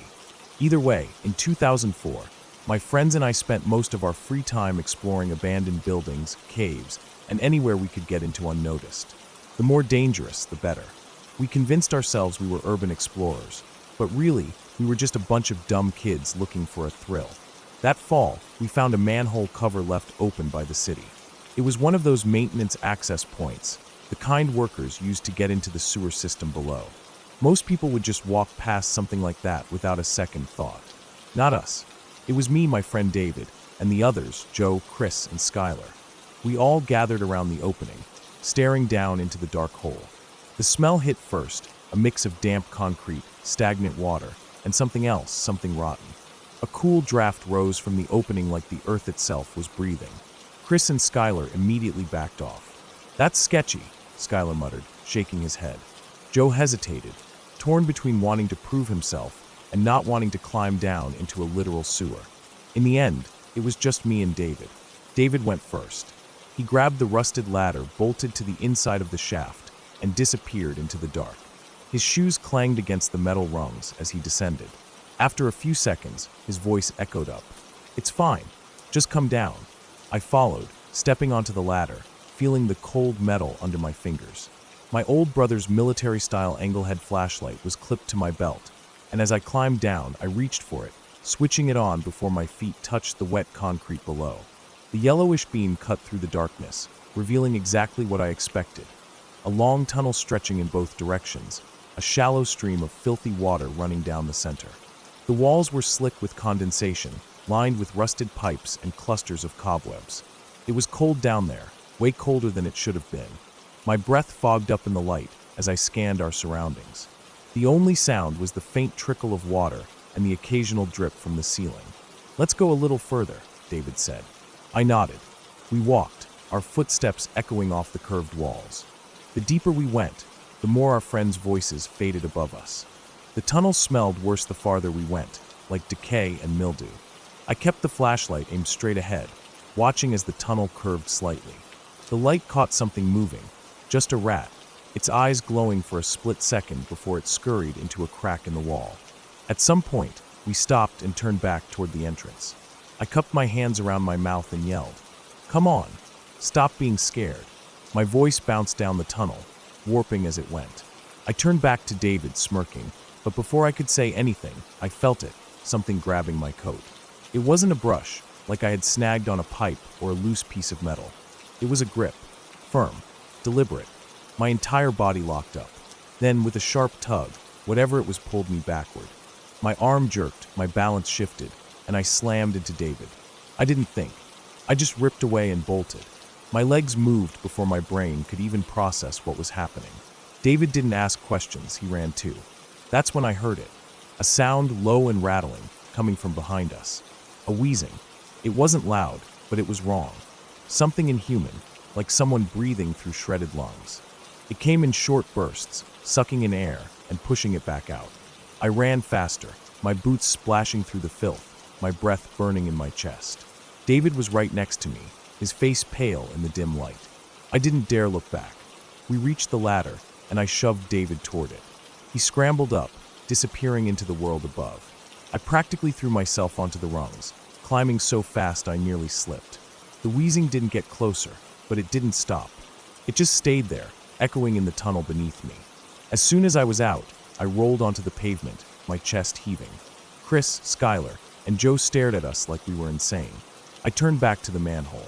It was just a black hole in the street. Silent. David and I tried to explain, but they didn't believe us.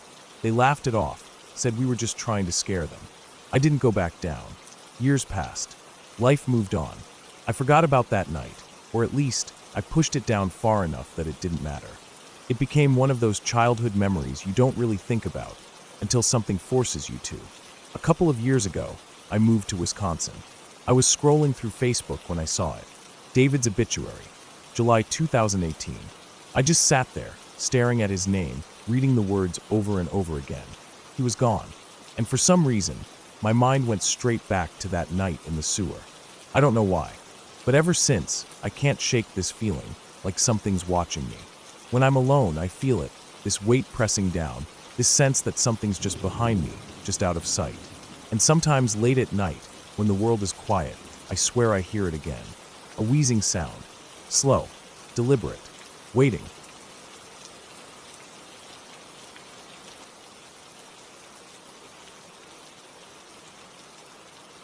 I remember the day it happened like it was burned into my memory, like every detail was carved into my brain in sharp relief, never to fade. It was a regular Tuesday afternoon. The sun was high, bright, and unrelenting, just another day driving back from school. I had just turned 16, and the freedom of having a car and a license was still new enough that it felt like a rare treasure, an oasis in the dry desert of adolescent responsibility. My mom trusted me enough to let me drive myself everywhere, which, at that age, felt like a badge of honor. I had a 10-minute drive from school back home, just enough time to listen to music and think about the day. It was nothing out of the ordinary. But for me, this ordinary drive was the beginning of something I couldn't have seen coming. I felt fine at first.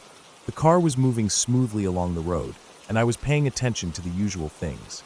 The passing houses, the way the trees swayed slightly in the wind, the yellow line of the road under the tires. Everything seemed normal. But then, out of nowhere, something changed. There wasn't any warning, no build-up. 1 second, I was driving along like I had 1,000 times before, and the next, I was frozen. It was like something clicked off in my brain. One moment, I was fine, just a normal 16-year-old kid driving home from school. And the next, I was caught in the grips of a terror that I couldn't explain, couldn't control, couldn't even understand. It wasn't physical fear, not exactly. It wasn't that I thought something terrible was going to happen. No, it was something much worse. I couldn't make my body move. I couldn't make myself do anything. I didn't even know it was a panic attack at first. I had heard of panic attacks, of course, but I thought they were something that happened to other people. People who were nervous or stressed, or who had real, diagnosed issues. I didn't think I had a reason to panic. I was just driving down a familiar road on a normal day. And yet, something inside me snapped. It started with my chest. It felt like someone had taken my ribs and crushed them together. The air felt thin, like I couldn't get enough of it, no matter how deeply I tried to breathe. I wanted to gasp, but my lungs felt like they were being squeezed in some invisible vice. My heart began to race, and I could feel every beat in my ears, in my throat, like it was about to burst through my chest. I tried to calm myself, to remind myself that everything was fine, but the harder I tried to reassure myself, the worse it got. And then the worst part, everything in my body just stopped. I wasn't in control anymore. My foot was on the gas pedal, but it felt like it wasn't mine. My hands were on the wheel, but they were numb. I couldn't steer. I couldn't press the brake. I couldn't do anything. I was just stuck, frozen. I could feel my body telling me to do something, anything, but I couldn't make it obey.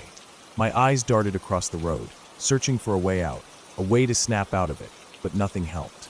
I saw the bend in the road coming up, a large curve, one that I had driven around 100 times before without a second thought. But this time, everything was different. As I approached the curve, I could feel myself drifting slowly, inexorably toward the median. I wanted to turn the wheel, to steer myself back to the safe side of the road, but nothing worked. I was sliding into the oncoming lane, helpless to stop it. I glanced to my left, and for the briefest of moments, I saw the headlights of a car coming toward me. It was close, too close. The road was narrow, and my car was crossing the line. I couldn't move. I couldn't stop myself. I couldn't even scream or beg for help. All I could do was watch as the car's headlights got brighter and brighter, the sound of its engine louder and louder. It was like time slowed down. My heart was thudding in my chest, and my hands gripped the wheel so tightly that my fingers were numb. I couldn't even tell if I was breathing. All I could hear was the roar of my heartbeat and the sound of tires skidding on the asphalt. But I wasn't in control of those sounds. They weren't my actions. And then, just as it seemed like the collision was inevitable, I veered. The impact wasn't a crash into another car, but it was close enough to send a shudder of terror through my body. The car slammed into something, hard, jarring me in my seat. I had no idea what it was at first. I didn't even have time to process the noise. I was still gripped by that paralyzing fear, unable to react to what had just happened. When everything finally stopped, everything was silent. I sat there, frozen, my foot still on the brake, trying to make sense of what had just occurred. My heart was pounding like it was trying to escape my chest, and I could hear the sound of my ragged breathing filling the car. I was shaking, no, trembling, like a leaf in a storm. I slowly looked up and realized I hadn't crashed into a car. I had been inches away from hitting someone head-on, but instead, I had veered into a cinder block wall. I glanced to my right and saw a large metal electrical box. It had stopped me. I wasn't dead. I wasn't in an accident. I was alive. I didn't understand how or why, but I was. I sat there for what felt like an eternity, trying to process the flood of emotions crashing through me. I was alive, but I had almost killed myself. It was all so overwhelming. The car had stopped moving, but I couldn't make myself get out. My body was still frozen, still locked in that terrifying grip of panic. How had I almost died for no reason? How had I almost ended it all without even understanding what was happening to me? My mind raced, but the answer never came. I had no explanation for why it happened, or why I had been so powerless to stop it. It was like my own body had betrayed me, shut down on me at the worst possible moment. I felt like I couldn't trust my own mind anymore. How could something so terrifying happen without warning? How could I be so vulnerable to something I couldn't even see coming? After a few minutes, though it felt like hours, I forced myself to move. My hands were shaking as I unbuckled my seatbelt, as I slowly opened the door and stepped out of the car. I looked around, seeing nothing but the empty road, the buildings far off in the distance, and the quiet hum of electricity. I was alive, but I felt like I wasn't really there. I had just come so close to something irreversible, and I didn't know how to process it. Eventually, I called my mom. I didn't even know what to say. I couldn't explain what had happened. How could I explain that my own mind had locked me in place? I couldn't explain why my body had given up when it was supposed to be my greatest ally in the fight for survival. The thing about panic attacks is that you can't see them coming. They come out of nowhere, and sometimes they hit with such force that you can't even breathe, let alone fight back. What happened to me that day? I couldn't explain it, but that terrifying moment, when I had no control, when my brain just shut down, has stayed with me ever since. I know that panic attacks are a part of my life now, but that doesn't make them any easier to face. I still don't understand why my body betrayed me. I don't know what went wrong or why it happened. But I do know one thing: I'll never take my life for granted again. The next time my heart starts to race, and I feel that familiar weight in my chest, I'll remember that day. The day when I almost lost everything. But I didn't, and somehow that was enough.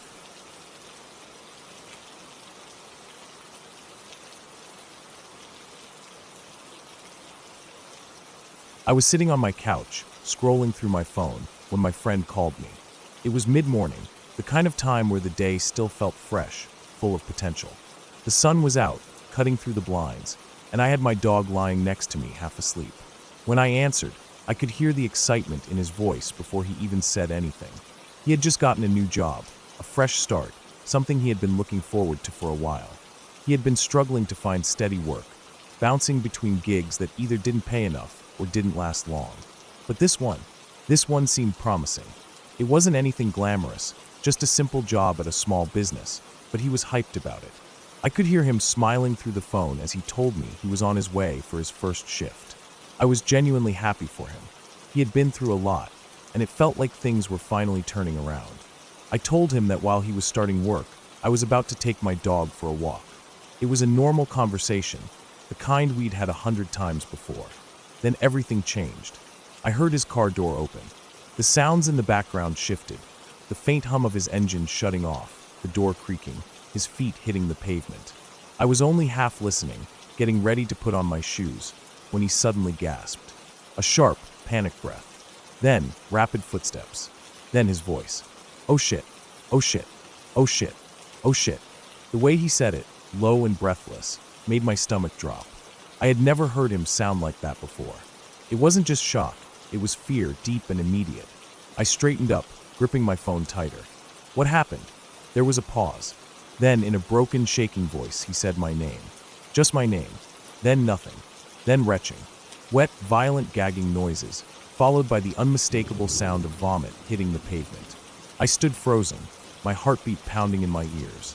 My dog perked up, sensing my sudden shift in mood. "Are you okay?" I asked. "What's going on?" I was already reaching for my other phone, ready to call someone, anyone, when he muttered something. His voice was so shaky I could barely understand him. Then he said it clearly, his voice hollow and strained. "There's a bag. A fucking bag. Oh my God." Another pause. He was breathing heavily, but I could hear him moving. He was backing away, maybe stepping toward his car. "Should I call the police?" I asked, already feeling the cold rush of panic spreading through me. "I'll call you back," he choked out. Then the line went dead. For 2 hours, I heard nothing. I paced around my house, staring at my phone, waiting for it to ring. I thought about calling him back, but I didn't want to push if he was dealing with something serious. The not knowing was the worst part. My brain ran through all kinds of scenarios. A dead animal? Some kind of horrible accident? I had no idea what could have made him react like that. Then finally, my phone lit up. It was a text from him. It wasn't a long message, just a few sentences, but it made my entire body go cold. There was a bag hung on the front door of my job. Inside were chopped up limbs and a human skull. "The cops are here. I'll explain later. Asterisk asterisk." I sat down, feeling like my stomach had dropped through the floor. My hands were shaking as I reread the message. I didn't even know how to process something like that. It felt unreal, like something out of a crime show. Then, a few minutes later, I got another text. It was a picture. It wasn't of the bag itself, thank God, but of the scene outside the building. Red and blue lights flashing against the dull exterior of the store. A police officer talking to someone off camera. The parking lot was blocked off with crime scene tape. I could only stare at it. He didn't end up staying at work that day. They sent him home. And not long after that, he quit entirely. For the next few days, I kept waiting for more information, some kind of explanation that would make sense of it. But there was none. The cops came, they investigated, but there weren't any real answers. No one knew who left the bag there or why. It wasn't a robbery, nothing was stolen. It wasn't a workplace dispute. No angry ex-employee had a grudge. There were no threats, no warnings, nothing. Just the bag. The only thing the cops could say was that the remains were real, human, and that was it. The story never made the news, at least not in any big way. Maybe a small local report, but nothing major. It just disappeared, like it never happened. The world moved on, but my friend didn't. He wasn't the same after that. At first, he tried to act normal, brushing it off like he was fine, but I could tell it was still sitting in the back of his mind, eating away at him. He got paranoid, jumpier than usual. He wouldn't go anywhere alone, and whenever we hung out, he was constantly looking over his shoulder. Then came the nightmares. He told me about them once, late at night, when we were just talking about random things. He didn't go into detail, but he said he kept seeing it, opening that door, seeing the bag, knowing what was inside before he even had to look. After a while, he stopped talking about it altogether. But I knew it was still there. We don't bring it up anymore. There's nothing left to say. The place where he worked eventually shut down. Not because of what happened, just bad business, bad management. Another company took over the space. I don't know if they ever heard the story, but I do wonder sometimes. about who left that bag, about why they chose that place, that door, that morning, about whether they ever did it again, somewhere else, to someone else. I guess I'll never know.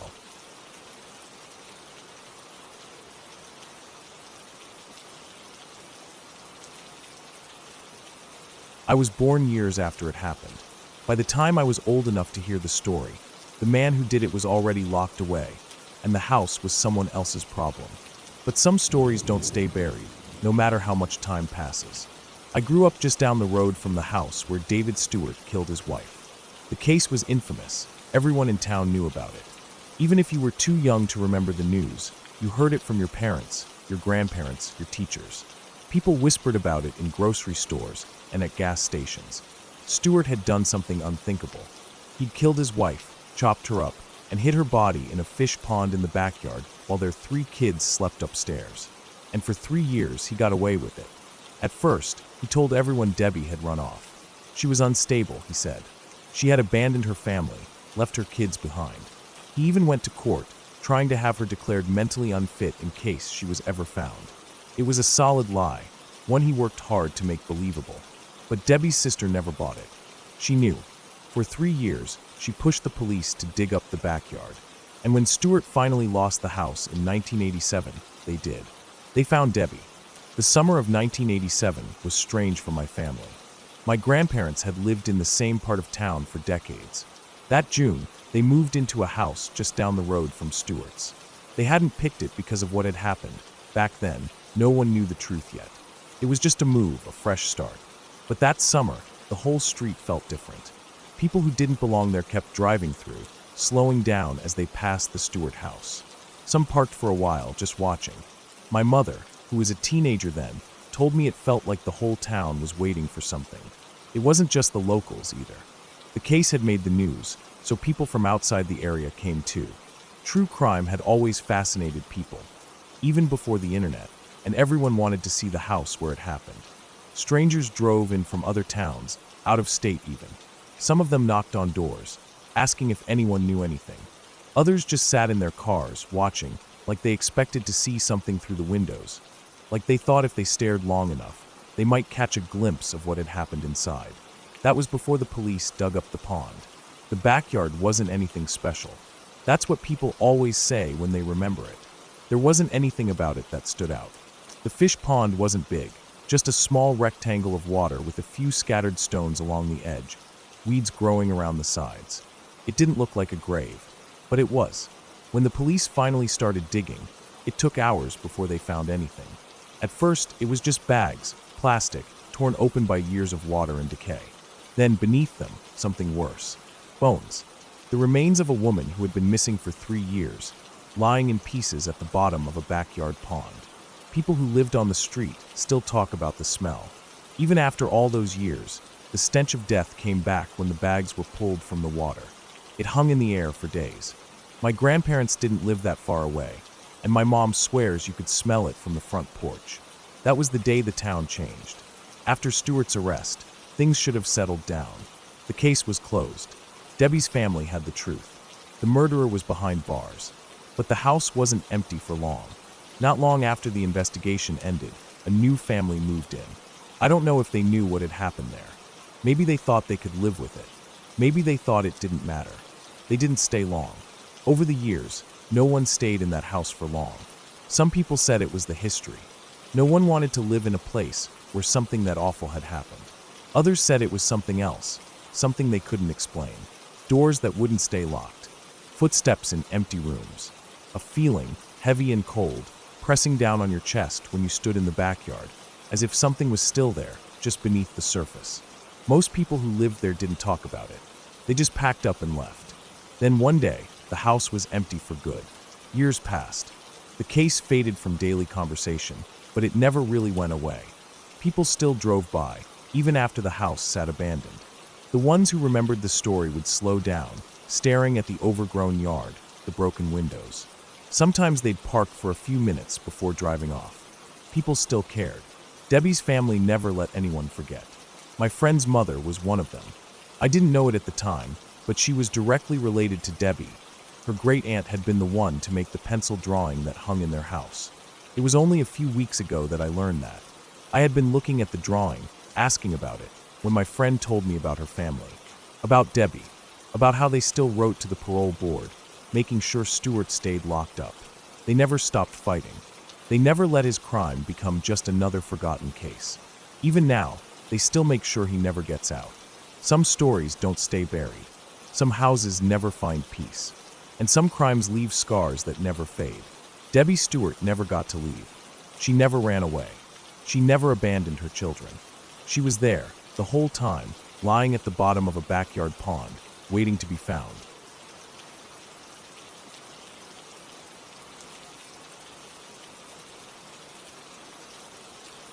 The sun was already beginning to dip below the skyline of New York City when I finished my shift at the retail warehouse store in 2012. The weather had started to take a turn for the worse, but it wasn't until later that night that it really hit me how strange the atmosphere had become. I worked in a big warehouse-style retail store, one of those places that sold everything from tools to appliances, furniture, and groceries. It was the kind of job where you saw the weirdest things, but this particular time was different. It was a few days before Hurricane Sandy, and the city was starting to panic. I'll never forget the madness in the days leading up to that storm. The shelves, once filled with products like sandbags, bottled water, and batteries, were cleared out in a frenzy. People were buying everything they could, not just to prepare for the storm, but out of sheer terror. The lines were long, and every customer seemed to be on edge. You could see it in their eyes, the fear of the unknown, the sense of helplessness. It was like they thought if they bought enough stuff, they could somehow protect themselves from what was coming. Sandbags sold out so quickly that by the time I arrived for my shift, there were only a few left, and people were grabbing bags of potted soil and dirt, thinking it would somehow block the water that might flood their homes. It was surreal. The night before the storm, I remember feeling an odd energy in the air. There was an eerie stillness in the store. People were leaving early. Some customers, realizing they couldn't find what they were looking for, would just leave in silence, their faces blank with frustration. As the hours ticked by, more and more employees were leaving. I could tell they just wanted to get home, to safety. It was a common sight, the employees glancing nervously at the door, looking for any excuse to leave. I didn't blame them. I wanted to leave too, but I had one more hour left on my shift, so I stayed. At 10:30, my shift was finally over. I grabbed my bag and headed out. There were no cars parked along the streets anymore. No one was walking on the sidewalks. It felt as if the city itself was holding its breath, waiting for something. It was rare for New York City to be so quiet, but on that night, there was nothing. The usual hum of cars, the chatter of people, the distant sounds of street vendors, all of it was gone. For the first time in my life, I understood the saying, the calm before the storm. I decided to take a walk down the street to the nearby supermarket. It wasn't far from my apartment, just a few blocks down. As I walked, I noticed that even the usual late-night activity was missing. The lights in the windows were dimmer than usual. The streets that were normally bustling with taxis and people rushing home were now empty. It was as if the city had turned into a ghost town. The absence of cars and people was unnerving. It felt unnatural. As I approached the supermarket, I could see the flickering lights through the windows. I pushed the door open, and the sound of the bell above the door jingled. But once I stepped inside, the eerie feeling I'd been having all night intensified. The supermarket was completely ransacked. It was as if a group of people had stormed the aisles and grabbed everything in sight. The shelves were empty, save for a few bags of chips and some canned goods no one wanted. There was no bread, no water, no milk. The aisles were torn apart, and boxes were overturned. You could tell that people had come in with urgency, not looking for deals but for survival. The fear that had gripped the city was palpable, and the destruction in the store reflected that. I stood there for a moment, just staring at the mess, feeling a sinking sensation in my stomach. This wasn't just the chaos of a storm coming. It was the chaos of people losing their grip on control, panicking, and doing whatever they thought would give them some semblance of safety. I turned around and left without buying anything. The city streets were still empty. It felt like the calm before something devastating. As I walked back to my apartment, the silence was suffocating. No cars honking, no footsteps, no dogs barking, nothing. It was just the wind, the occasional rustle of a trash can lid, and the distant hum of the few remaining lights. It felt wrong, like something was about to break. The next day, the storm hit. I stayed inside, of course. The weather reports had warned us, but nothing prepared me for what was to come. I heard from a former coworker who had decided to go to work despite the storm. The metro trains weren't running, so he drove in. When he got to the warehouse, he told me that no one could get there. There were no customers. The store had been empty for his entire 9-hour shift. He just sat around, with nothing to do, watching the wind tear at the windows and the rain pour down in sheets. I can only imagine what it felt like. The city, for the first time in my life, was dead silent. What happened in those next few days felt like something out of a disaster movie. I could see the city's infrastructure breaking down slowly. The lights flickered more than once, and when I ventured out briefly, the streets were flooded with debris. You could hear the howling of the wind, and at one point, I saw a tree topple over, blocking the street. But what really stuck with me wasn't the storm itself. It was the way the people around me had changed. The way the fear had settled in. You could see it in their eyes when they looked out their windows, when they moved through the waterlogged streets. It wasn't just a fear of the storm. It was a fear of something deeper, something they couldn't control. I stayed inside as much as possible, watching the news reports. It felt like the world outside was falling apart. People were stranded. Roads were blocked. The metro, which was usually packed with thousands of commuters, was at a standstill. The food in stores had run out. There was no water. People were looking for anything that could help, from the dirt bags I had seen in the store to makeshift barriers. I couldn't get over the absurdity of it. People were so desperate. They were using anything they could find to try to protect themselves from the floodwaters. It was like they didn't even care if it worked anymore. They just needed something to hold on to. As the days passed, I ventured out to see what the damage was like. The storm had knocked out power in large parts of the city, and the streets that were once filled with light and noise were now dark and quiet. But what was more unsettling was the emptiness. New York City, a place where people are always on the move, always making noise, was now just still. There was a sense of resignation in the air. People had been forced to confront the fact that, no matter how much they tried to prepare, they couldn't control the storm. They couldn't control nature. And that helplessness was worse than the storm itself. I'll never forget the feeling of those days, the eerie quiet, the terror on people's faces, the sense that something bigger than all of us was coming. That was the scariest part for me. It wasn't the wind howling outside or the floodwaters rising. It was the feeling of helplessness that took hold of the city. I realized that, no matter how big or powerful a city is, it's still vulnerable to the forces of nature. And in that vulnerability, I could see something else, the fear of what comes next when everything breaks down. I don't think I'll ever forget that time. The strange calm before the storm, the empty streets, the faces of the people who were just trying to survive. It was a glimpse into something that I don't think many people truly understand until they experience it for themselves. And to this day, I haven't felt that same level of fear, that same realization that we, as humans, are just small parts in something much bigger. It changed how I see the world. It made me realize that, no matter what we do, we can't control everything. The storm came, and it went, but the fear that lingered in the city, that stayed with me. It wasn't just the storm that scared me. It was the realization that, when things break down, people can't always help each other. We're left to our own devices, and that's terrifying. The city was back to normal in time, but it wasn't the same. I wasn't the same, and I don't think anyone who lived through those few days ever will be.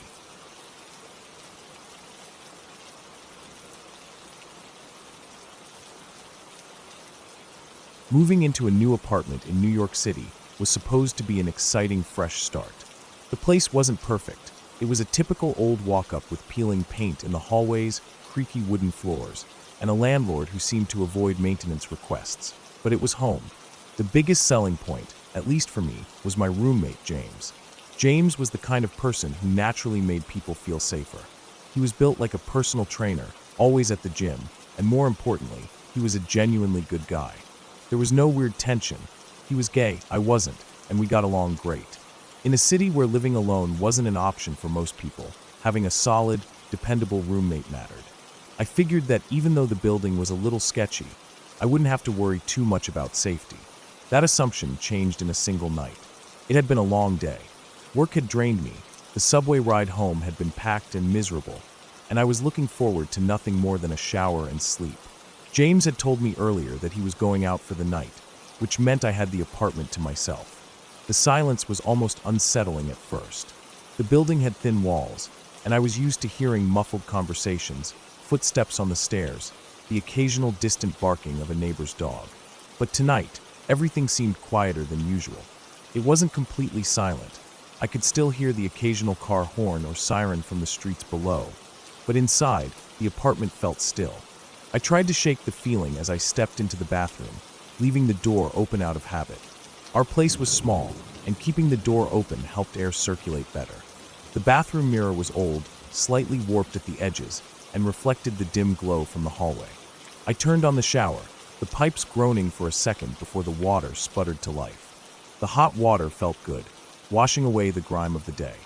I stayed under longer than usual, letting the steam fill the small space. Afterward, I stood in front of the mirror, wiping away the fog with my hand, brushing my teeth lazily, eyes half-lidded from exhaustion. Then I heard it, a soft rustling sound.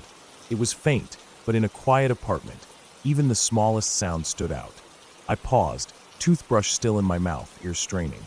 It could have been the building settling, maybe even a neighbor in the apartment next to ours. I waited, but the sound didn't repeat. Shaking it off, I continued brushing. Then a different noise, a faint clatter, followed by the sound of something shifting. I froze. The sound had come from the living room. A few seconds passed. My brain scrambled for explanations. Maybe the wind had knocked something over. Maybe James had come home early. Maybe, clink, the unmistakable sound of wooden blinds being disturbed. The blood drained from my face. My toothbrush hung forgotten in my mouth as my stomach twisted in cold realization. Someone was in the apartment. The living room window faced the fire escape. The only way someone could be moving near it was if they had climbed up. The thought made my skin crawl. I barely breathed. My heartbeat thundered in my ears, and my mind raced through the possibilities. My phone was in my bedroom.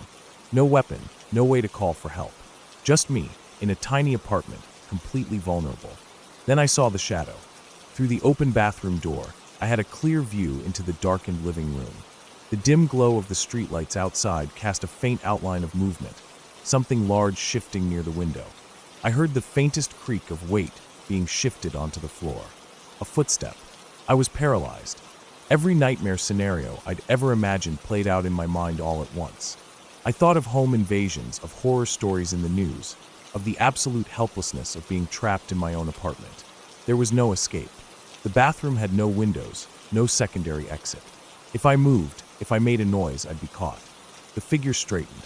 For one horrifying moment, I thought I was about to make eye contact with an intruder standing just feet away. And then, in the dim light, I saw the shape more clearly. A hoodie, gym shorts. The broad frame was familiar. James. It was James. I felt my knees nearly buckle from the sheer adrenaline dump. My breath came out in a shaky gasp as he stepped fully into view, dusting himself off casually, as if he hadn't just entered the apartment like a horror movie villain. I still couldn't move. My body was still processing the terror, unable to switch gears as fast as my brain had. I could barely think. He had come in through the window. Why? Then I saw the look of pure frustration on his face. It took a moment to click, but I realized what had happened. He had locked himself out. Of course. The front door of our building was a mess. No live-in super, a broken buzzer, and doors that could lock behind you if you weren't careful. He must have left without his keys and found himself stuck outside with no way to call me.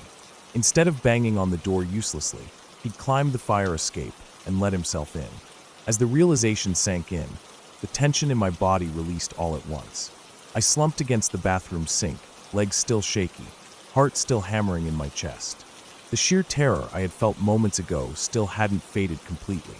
I had been so sure, so absolutely sure, that this was the end, that I was about to experience something I wouldn't walk away from. I wanted to be mad at him, but I couldn't.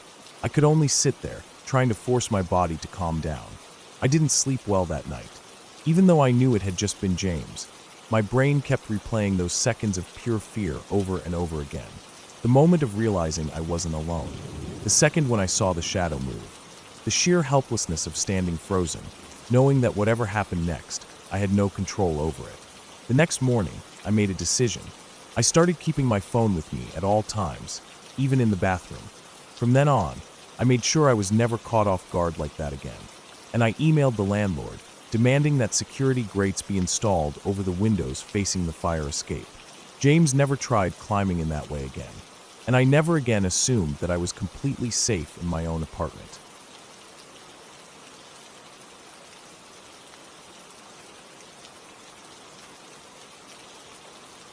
I never met my grandfather. He died long before I was born, but his presence haunted my family like a shadow that no one could escape. It wasn't a ghost or some supernatural force, just the weight of what he did, the silence that followed, and the damage left behind. I didn't know the truth for a long time. Growing up, I was told that my grandfather and my mother's little sister died in an accident. No details, no explanations, just a vague tragedy that no one wanted to talk about. I didn't question it much as a kid. Some families had deaths in them, and we were just one of those families. My mom never spoke about her childhood, and my aunt, the only one who had been there with her, kept just as quiet. My grandmother, the only adult who had survived that day, never spoke about it at all. If I ever brought up my grandfather, the air in the room would change. My mother would shut down, my aunt would find an excuse to leave, and my grandmother would pretend she hadn't heard me. I should have realized sooner that there was something wrong, that an accident shouldn't be a buried secret. But I didn't learn the truth until I was a teenager, the same way my mother had, through an old newspaper article. It started as a normal weekend for my mom and my aunt. At 8 years old, my mom didn't know what divorce was, let alone that her mother was about to ask for one. She and her little sister were told to ride the bus to their grandmother's house after school. It wasn't unusual. Their grandparents lived nearby, and sometimes they stayed for a weekend visit just because. They assumed that their parents would come pick them up later. They didn't know that their mother, my grandmother, had been planning this for weeks. She was in love with another man, ready to leave her husband behind and start a new life. The only reason she sent my mom and aunt away that day was to protect them from what was coming. She didn't take their youngest sister, though. A 3-year-old was too young to stay at their grandmother's without her, so she stayed behind at home with their father. No one knows exactly what happened inside that house when my grandmother told her husband she was leaving. No one will ever know, because the only person left alive to tell the story was my grandmother herself. What we do know is that he didn't take it well. We know that he got his shotgun. We know that he shot my grandmother first. The blast hit her in the stomach. I don't know what she felt in that moment. Shock, pain. Was there time to scream? Or was it just the sound of the gun, the white-hot agony spreading through her body, the horror of what was happening?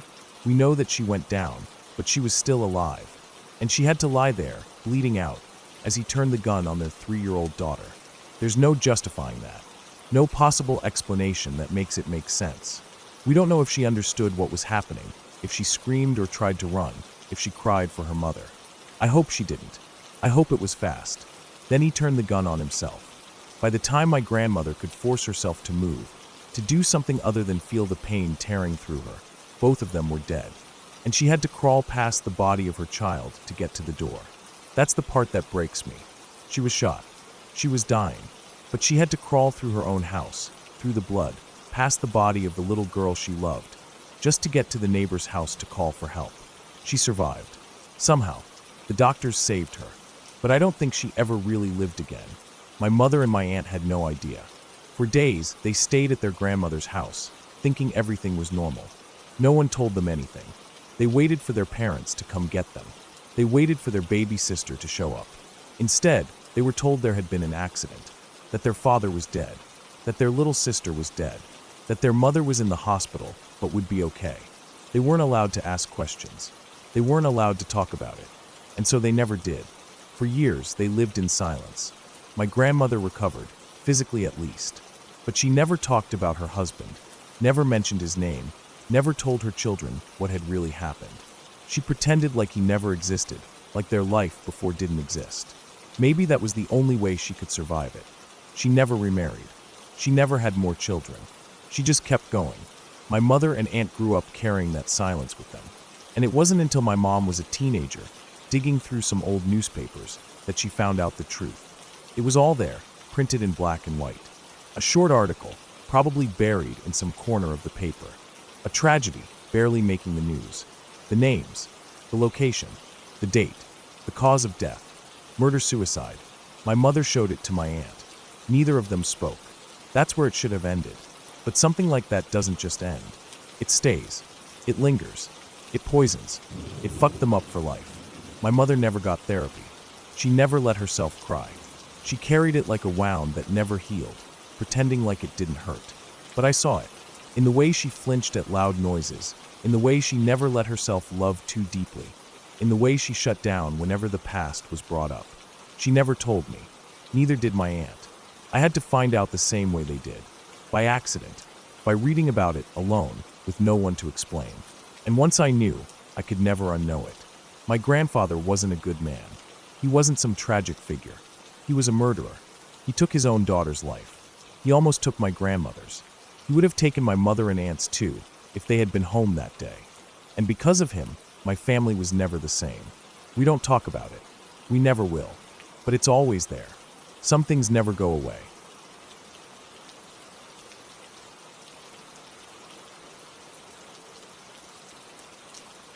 The highway stretched ahead of us, an unbroken line of pavement through the vast desert. The air shimmered in the heat, the landscape a blur of dry scrub and distant mesas.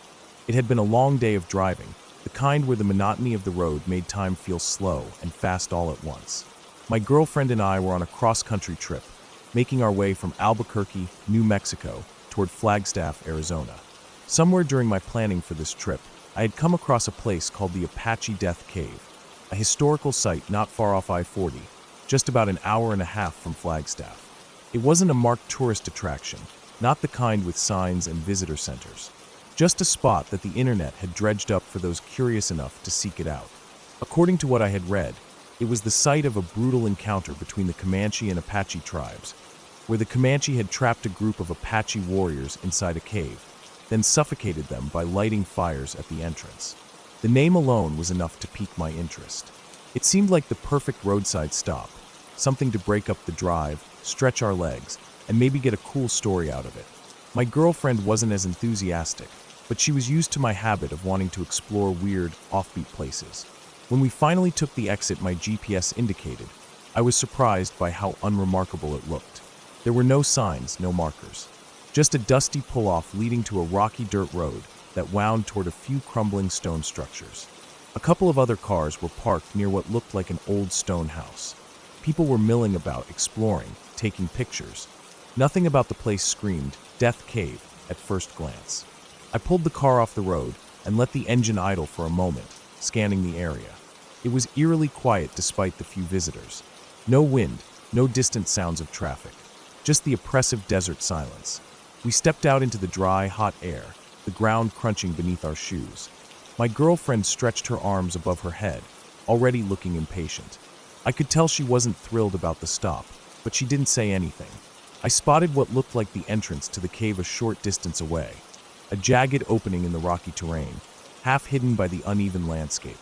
It was lower than I expected, a dark gash in the earth, barely noticeable unless you were looking for it. This must be it, I muttered. We walked toward it, carefully stepping over loose rocks. As we got closer, the air seemed to shift. The dry desert heat remained, but something about the atmosphere felt different, heavier. The cave mouth yawned open, the interior swallowed in absolute darkness.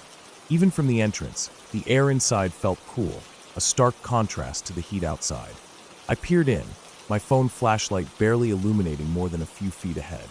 The ground was uneven, littered with loose gravel and larger chunks of rock. The ceiling hung low in some areas, jagged edges jutting downward. My girlfriend hesitated at the entrance. "I need better shoes," she said, turning back toward the car. That was fine by me. I wanted to go in right away, and I didn't mind checking out the first stretch alone. I stepped inside, letting my eyes adjust to the dimness. The cave stretched forward in a narrow passage, the air noticeably cooler. I kept my phone flashlight pointed ahead, taking slow, deliberate steps. The silence was overwhelming. Caves had a way of absorbing sound. Even my own footsteps felt muted. The further I went, the more the outside world seemed to vanish. I had explored caves before, some much deeper than this, but something about this one felt different. Not supernatural, just off, asterisk asterisk. After maybe 30 or 40 yards, I realized my phone flashlight wasn't cutting it. The beam barely penetrated the darkness, and I knew if I wanted to go further, I'd need something better. I turned around and made my way back out, stepping into the blinding sunlight. My girlfriend was already back at the car, swapping out her shoes. I grabbed my better flashlight from the trunk, a real high-lumen tactical light, and we headed back to the entrance together. With the stronger beam, the cave became more defined. The walls were rough, uneven, natural rock formations mixed with what looked like hand-carved sections. The passage twisted and turned, sometimes narrowing to the point where we had to squeeze through sideways. The deeper we went, the more enclosed it felt. At about 100 yards in, the space opened up slightly. It wasn't a cavern, but the ceiling lifted. The passage widened just enough to make it feel less claustrophobic. I shined my flashlight around, taking in the details. The air was still stale. My girlfriend was growing uneasy. I could tell by the way she hovered close to me, her breaths a little faster than normal. "We should turn back," she said. I didn't want to. We had already come this far. The cave seemed to keep going, and I wanted to know how deep it really was. "Just a little further," I said. She sighed but followed. We pressed on. The darkness was absolute beyond our flashlight beams. The air was cool but dry, carrying no scent other than dust and old stone. Every sound seemed amplified in the silence. Our footsteps, the occasional scrape of a shoe against rock, the distant drip of water from somewhere unseen. Then, about 200 yards in, my girlfriend stopped abruptly. She was looking down at the ground, her body suddenly rigid. I turned my flashlight to where she was staring.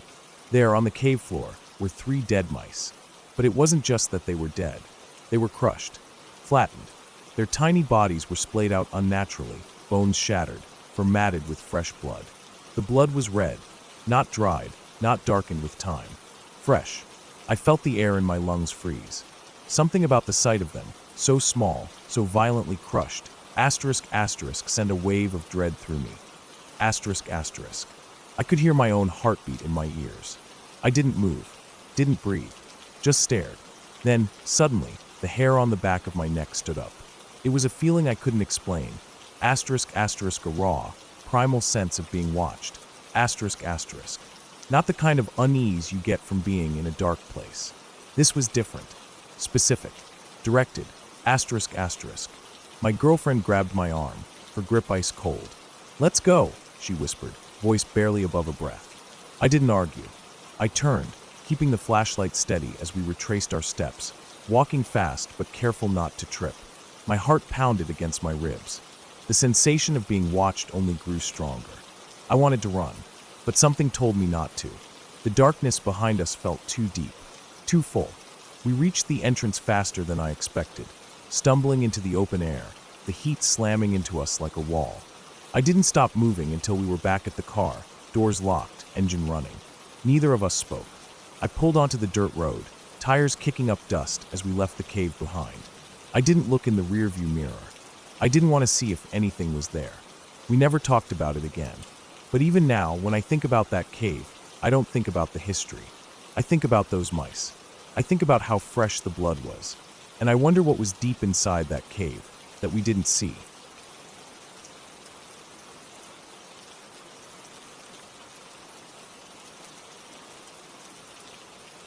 I never considered myself a superstitious person. My wife and I were both practical, logical people, the kind who rolled our eyes at ghost stories and shook our heads at anything that couldn't be explained. We weren't the kind to believe in strange happenings, and I think that's why we ignored it for as long as we did. At first, it was just our daughter waking up crying. We thought it was a phase, a little kid thing, like nightmares or night terrors. She was our oldest by a year, and she had always been the more sensitive one. It started with the occasional bad dream, then became a nightly occurrence. Every single night, without fail, she would wake up screaming. Not whimpering, not tossing and turning, full-on, blood-curdling screams. I remember the first few times, groggy and disoriented, trudging down the hall to their room, assuming she had rolled over and knocked into her sister or had a bad dream about monsters under the bed. My wife and I took turns calming her down, rubbing her back, rocking her gently until she quieted enough to fall back asleep. We never thought much of it. Kids have nightmares. It happens. But then it got worse. The crying became full-blown panic. She would wake up soaked in sweat, gripping the sheets so tightly her little knuckles turned white. When we asked what was wrong, she would stammer and shake, only getting out a few broken words before burying her face in our shoulders. The man, she finally managed one night. "The man is trying to get me." I remember pausing. It was the first time she had said anything specific. The man. A normal parent reaction is to ask questions. What man? What does he look like? What did he do? But she wouldn't answer. She just shook her head violently, like even talking about it was unbearable. My wife and I looked at each other, trying to figure out what to say. She was only a little kid. She could have dreamed up anything. A shadow in the corner, a sound outside, her imagination running wild. And then she said it again. "The man is trying to get me." Every night after that, it was the same. It wasn't just general fear anymore. It was specific. She would talk about him, not in detail, but enough to make it clear that in her mind he was real. And he was always trying to get her. The strange part was that our younger daughter, only a year apart, never saw anything, never heard anything. She shared the same room, the same bed, the same everything, and yet she slept soundly while her sister woke up screaming. It didn't make sense. If something was scaring her that badly, wouldn't her sister notice? Wouldn't she feel it too? But she didn't. Still, we weren't the kind of people to jump to conclusions. We chalked it up to bad dreams, something she'd grow out of. Maybe she had seen something scary on TV or heard a story at school. I even went as far as sitting in their room a few nights, staying up just in case there was something outside. A cat, a raccoon, a weird noise from the street. I sat there in the dark, listening to nothing but the sound of my daughter's breathing, waiting for something to happen. Nothing did. Then one night, things took a turn. She woke up screaming again, but this time, she had a fever. A bad one. We were up all night with her, trying to cool her down, pressing wet cloths against her forehead, rubbing her back as she shivered and cried.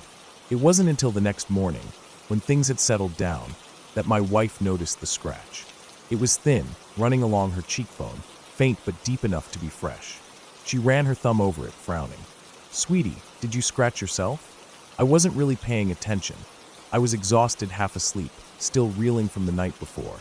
But then, without hesitation, our youngest daughter answered. "No, Mama. The man scratched her last night." The way she said it, it wasn't scared, it wasn't dramatic, it was just a fact. A simple, casual statement, like she was saying it was raining outside, or that we had cereal for breakfast.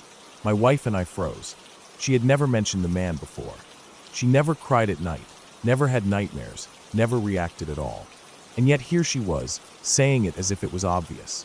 We didn't know what to say. We didn't push it. Maybe we should have. Maybe we should have sat them both down and demanded to know more, tried to get some kind of explanation out of them, but we didn't. We were too unnerved, too shaken, and in the end, we just let it go. Eventually, things got better. The night terrors slowed, then stopped altogether. Our oldest still seemed hesitant about bedtime for a while, but after a few months, it was like it had never happened. Kids forget things fast, and we moved on. Until the weekend our friend visited. She came with her daughter, who was about the same age as our girls. Since we had the queen bed in their room, we let her daughter sleep in there while our girls bunked in our room for the night. We didn't even think twice about it. A few hours later, while we were having drinks and catching up, we heard her daughter crying. At first, we didn't think much of it. Kids wake up all the time, bad dreams, new places, unfamiliar rooms. Her mom went to check on her, and we waited, expecting her to come back a few minutes later with a sleepy kid in her arms. But she didn't. She was in there a long time. When she finally came back out, she was carrying her daughter, rocking her gently, trying to calm her down. The little girl was sniffling, eyes red and puffy, face buried against her mom's shoulder. We asked what was wrong. "She won't go back in there," her mom said, frowning, rubbing her back. "I don't know what happened, but she's really scared." Again, we didn't think much of it. Maybe she was just uncomfortable. Maybe she was nervous about sleeping alone. But then, once she had calmed down enough to speak, she whispered something to her mom that made my stomach drop. The man in the room was trying to get me. Her mom went pale. My wife and I just stared at each other, wide-eyed, neither of us knowing what to say. She had never been in that room before. She had never heard our daughter's stories.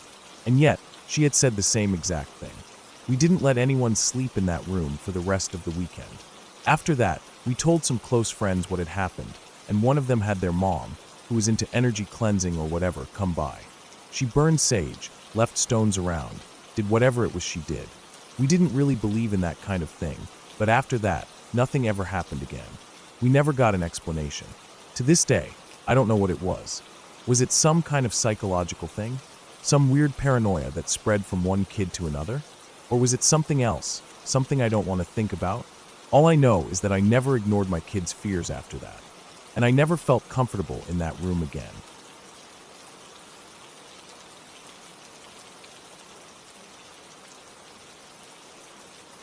The mountain wasn't on any maps we checked, but it was there, towering over the landscape like a forgotten place, its slopes thick with trees and deep, winding roads that led up to nowhere. It wasn't a hiking spot or a tourist attraction, just some old, overgrown stretch of land in the middle of nowhere that my friend Jessica had found while scrolling through forums about abandoned places. She had this habit of finding weird, out-of-the-way places and convincing us to check them out. We were all free that weekend, so we agreed. It was mid-May, and the sun hung high in the sky when we set out. The drive started off normal, packed into Jessica's car, music playing, the air thick with the smell of fast food and sunscreen. It should have been a perfect day. But the closer we got to the mountain, the more the sun seemed to drop unnaturally fast, casting long shadows over the road. We joked about it at first, saying maybe we had driven further west than we thought, but something about it felt off. It was barely past 5, and yet the sky had already deepened into a strange, dusky orange. The road wound tighter, and the trees pressed in closer. The higher we climbed, the quieter everything got. No birds, no insects, no rustling leaves, just the sound of the tires on gravel. The silence made the air feel thick, heavy, like something unseen was pressing down on us. Then we saw the house. It sat near the peak, old and sun-bleached, the wood warped from time and weather. There was a barn next to it, just as aged, its red paint peeling. At first glance, it looked abandoned, just another forgotten place in the middle of nowhere. But when we stepped closer, we realized it wasn't as empty as it seemed. The door wasn't locked. Inside, the house was frozen in time. There was an uncapped soap bottle by the sink, a cutting board with a knife left out on the counter, a few food containers sitting there as if someone had just stepped away for a moment. The beds were made, neatly tucked in, like they were expecting someone to come back. But dust coated everything. The air was stale, unmoving. A massive, abandoned hornet's nest clung to the front doorframe, a clear sign that nothing had disturbed this place for years. We didn't stay long inside. The whole place felt wrong, like we had walked into something we weren't supposed to see. Outside, the barn was even worse. Its large wooden doors had something scratched into them, but the words had been clawed away, leaving only deep grooves where letters used to be. The wood looked like it had been shredded, not by tools, but by something desperate. Still, we were teenagers. We thought we were invincible. Instead of leaving like we should have, we wandered out into the blueberry fields behind the house.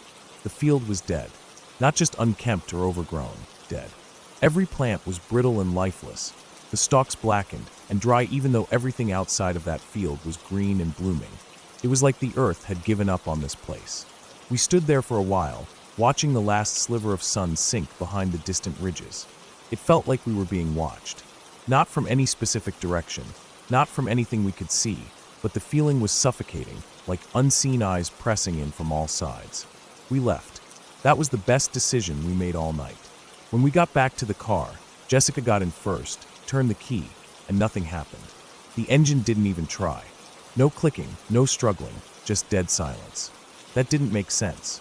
She had just gotten the car checked a week ago, had the battery replaced, everything tuned up. There was no reason it shouldn't have started. The air got heavier. The silence somehow deepened. It felt like the entire mountain was holding its breath, waiting. We tried calling for help. Somehow, my phone was the only one with service. That was terrifying in its own way. Jessica's car had a hotspot, and yet no one else had even a single bar.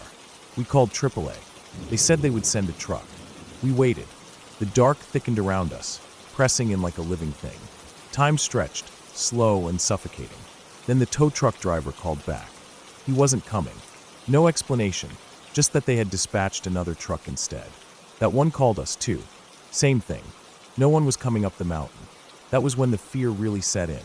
We called Jessica's mom. She didn't hesitate. She got in the minivan and started driving.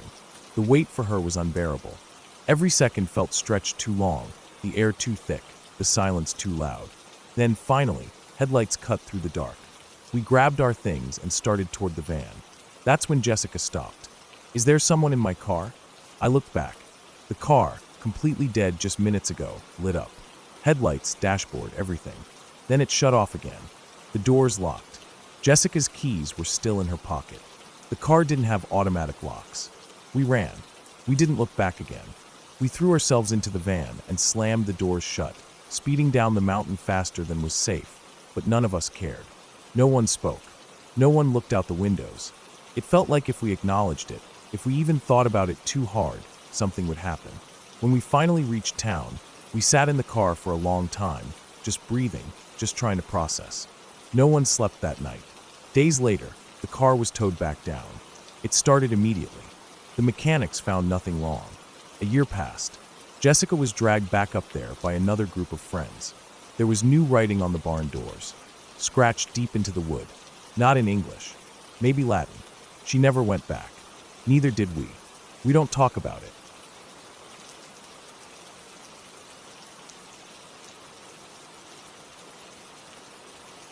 I never expected the most routine moment of my life to turn into the kind of memory that sticks to the back of my mind like a stain that won't come out. My wife and I don't talk about it much anymore, but when we do, it always comes with the same feeling, like something rotten sitting in our stomachs, something too heavy to move. Back then, she was working the early morning shift at the gas station just a couple miles from our place. The kind of job that's all muscle memory.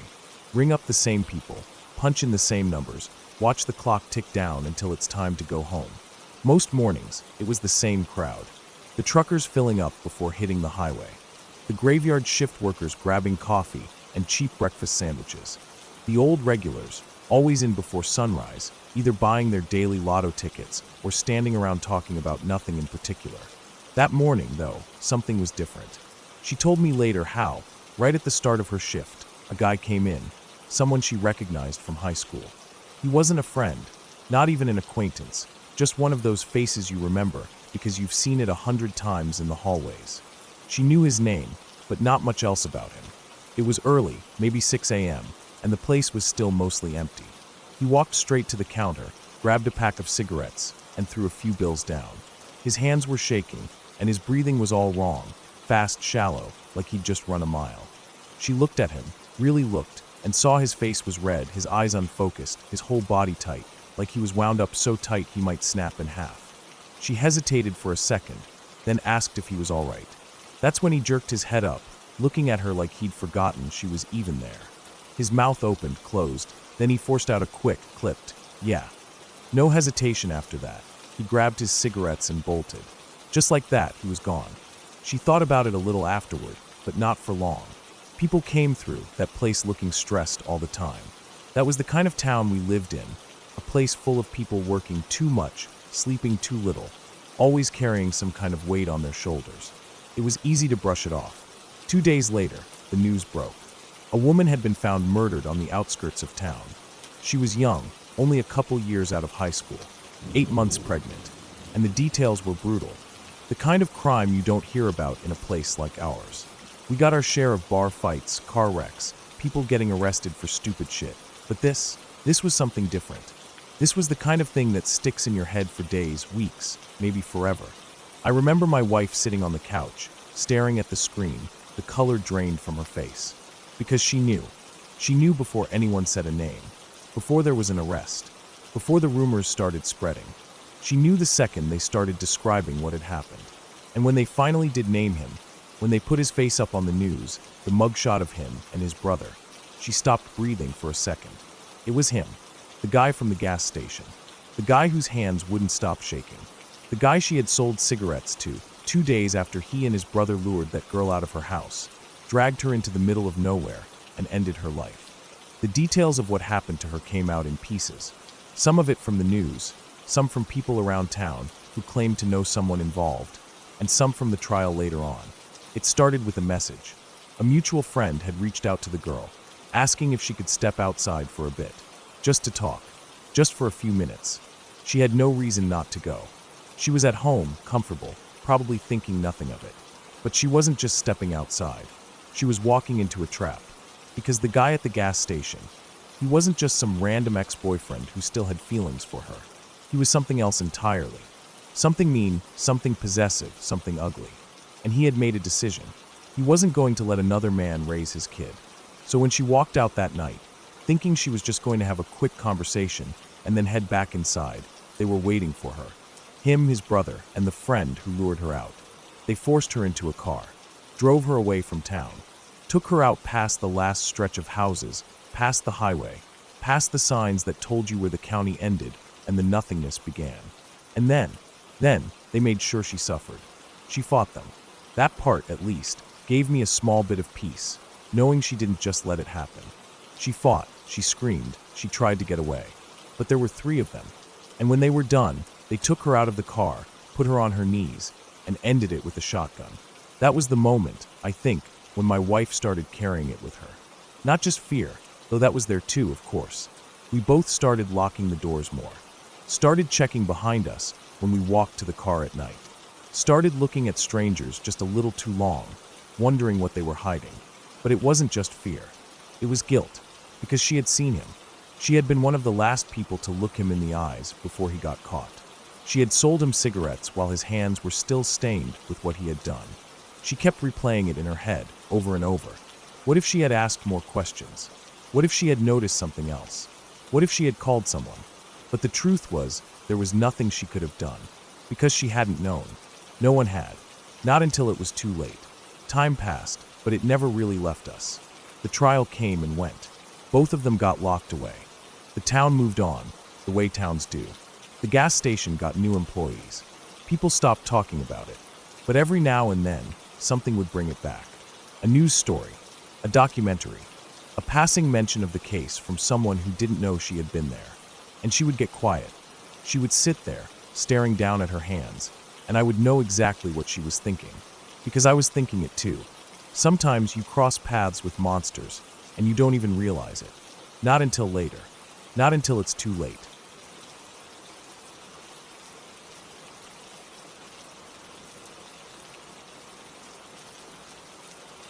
I was 11 years old the day my father tried to kill me. At the time, I didn't know that was his plan. I just thought he was picking me up for a surprise adventure. It wasn't completely out of the ordinary for him. Before everything fell apart, before the courts decided he wasn't safe to be around me, he was the kind of dad who'd whisk me away for little trips. Ice cream runs, late night drives to look at the city lights, sitting by the lake and skipping rocks until our arms were sore. So when he showed up that day, standing at my aunt's front door, it didn't immediately set off alarm bells. I don't remember the exact moment I realized something was wrong. Maybe it was the way he looked, his hair a little messier than usual, his eyes glassy and unfocused, like he hadn't been sleeping. Maybe it was the way he rushed me out the door, not even bothering to tell my aunt he was taking me. Maybe it was just the way he drove, too fast, hands gripping the wheel like he was holding onto it for dear life. Or maybe I should have known from the start. It wasn't like I'd been kept in the dark about my father's issues. He was sick. That's how the adults explained it to me. Not sick like a cold, but sick in the mind. I didn't understand what schizophrenia was back then. I just knew it made him different. Some days he was fun and normal. Some days he would say strange things, or seem scared of people who weren't there. Some days he was dangerous.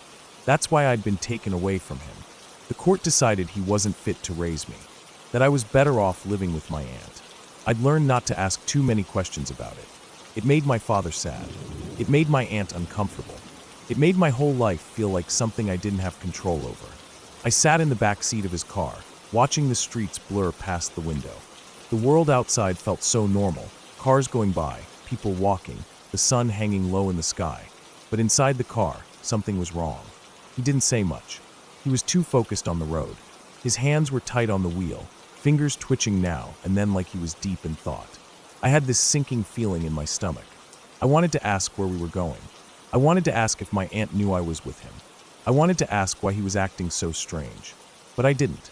I just sat there, quiet, watching the road ahead like I could somehow see where this was going. He took me to places we used to go together. First, the little diner on the edge of town where we used to get milkshakes. I wasn't hungry, but he made me order something anyway. I picked at my food while he stared out the window, barely touching his own plate. Then the lake. We sat by the water as the sun set, its orange glow reflecting on the rippling surface. It should have been peaceful, but something about it made my skin crawl. I watched him out of the corner of my eye. He looked lost. His face was tense, but there were tears in his eyes. I should have run then. I should have bolted, found someone, told them something wasn't right. But I didn't. I stayed there, stuck in that horrible feeling of not knowing what was happening, but knowing it wasn't good. When we got back in the car, he started driving faster. The roads got darker, emptier. The headlights carved through the night, but everything outside was just a blur. He was muttering to himself now. Low, frantic whispers. I couldn't make out the words. I didn't want to. I pressed myself against the seat, heart pounding. I wasn't stupid. I knew something was seriously wrong now. Then the red and blue lights flashed behind us. For a split second, everything stopped. The sirens, the whoop of the police car's speaker. The way my father's hands clenched the wheel so tight, I thought he might snap it in half. Then he hit the gas. The car lurched forward, throwing me back against the seat. My ears rang from the sound of the engine roaring as he pushed it harder, faster, swerving across the empty road. I couldn't breathe. The lights in the mirror bounced wildly as the police car followed. Sirens wailed. The car veered, tires screaming against the pavement. My father was shaking now, hands white-knuckled, breath ragged. I thought I was going to die. Then impact. The whole world flipped. Glass shattered. Metal screeched. I was weightless, then crushed, then weightless again. When the car finally stopped, it was sideways in a ditch. My ears were ringing.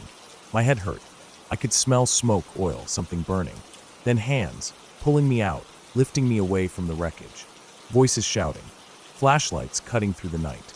The cold sting of the ground beneath me as someone laid me down, checked me over, asked me if I was hurt. I was too dazed to answer. I don't remember what happened to my father. I remember seeing him dragged from the car, but after that, it was a blur. I didn't care. I didn't want to see him anymore. I wanted my aunt. I wanted to go home. I wanted to wake up and have all of this be a bad dream. I learned later that there had been an Amber Alert out for me. My aunt had noticed I was gone almost immediately. When she realized no one knew where I was, she called the police. My father had been driving erratically, paranoid, completely detached from reality. That's why he got pulled over. If he hadn't, I don't like to think about what would have happened. The police told me I was lucky, that it could have ended differently, that if they hadn't stopped him when they did, I wouldn't be here. I knew they were right. For a long time, I didn't know how to feel about any of it. About my father, about what he tried to do, about what could have happened. I loved him. I hated him. I missed him. I never wanted to see him again. Sometimes I still think about that night, about the way he looked at the lake, about the way he whispered to himself behind the wheel, about the way he cried when he thought I wasn't looking. I think, in his own way, he thought he was saving me. I don't know from what. Maybe from himself. Maybe from a world he thought was out to get us. Maybe from a future he didn't think we could survive. I survived anyway.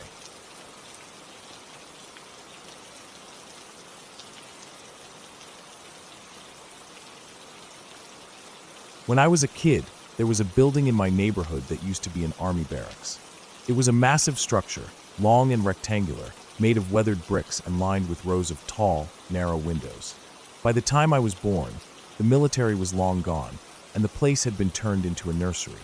It wasn't a bad place, just old.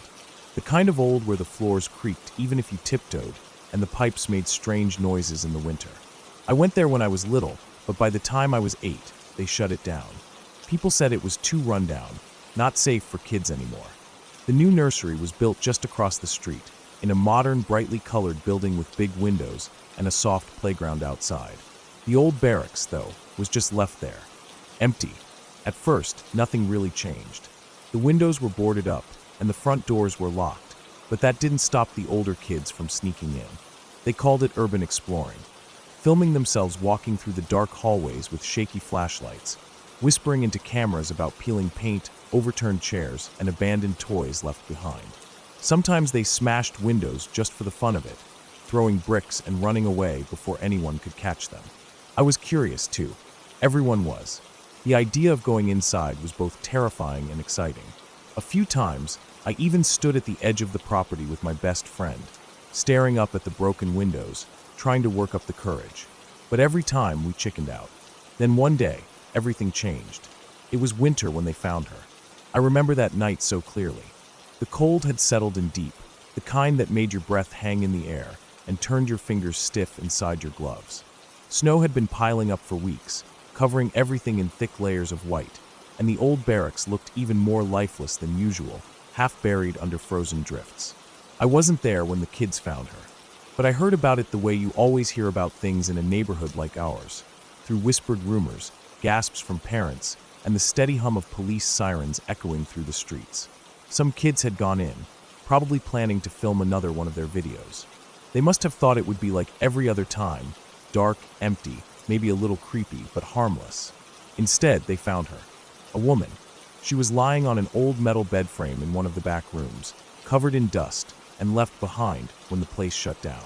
She was dressed in a nightgown, her hands resting on her stomach, her eyes closed like she was just sleeping. But she wasn't asleep. She was frozen. By the time the police arrived, the kids were in shock. They hadn't screamed, hadn't run, just stood there, staring at her, not really understanding what they were looking at. That night, flashing blue lights painted the snow in eerie shades of color.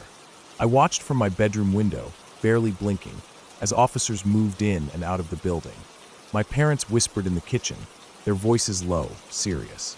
I didn't know the full story yet, but I knew enough. Someone had died in there. Over the next few days, the truth came out. She wasn't some lost stranger. She had lived in our neighborhood once. A long time ago, before the old nursery shut down, before the new one was built across the street. She had been a dementia patient, her mind stuck in the past, replaying old routines like a record with a scratch. One night, she must have wandered away from wherever she was staying. Maybe a care home, maybe a relative's house. It didn't matter. She walked through the cold, past the new nursery with its bright walls and playground, and went straight to the place she remembered. The old nursery. She must have found a way in, maybe through a broken window, maybe through a door left unlocked by one of the kids who liked to sneak in. And in her mind, it was still the place she knew. Still warm. Still filled with children's laughter. She found her old bed. She lay down, and the cold took her. After that, everything changed. The old barracks, already falling apart, became something worse, something people avoided. Not because it was abandoned, but because it was haunted in a real, human way. It wasn't a playground for kids who wanted to film spooky videos anymore.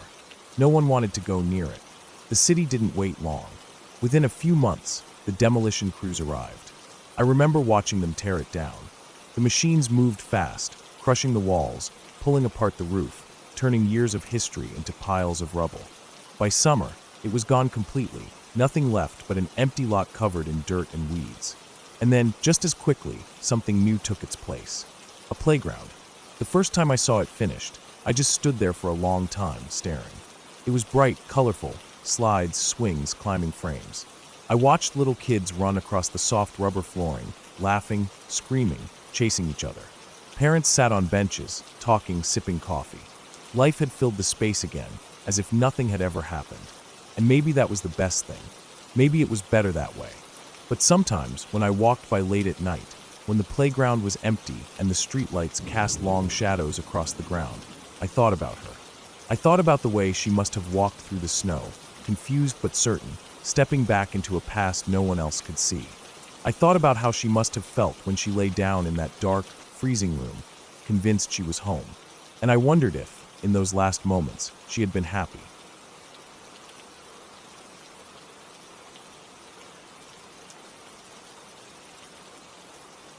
I was 7 years old when it happened, too young to fully understand fear, but not too young to feel it in my bones.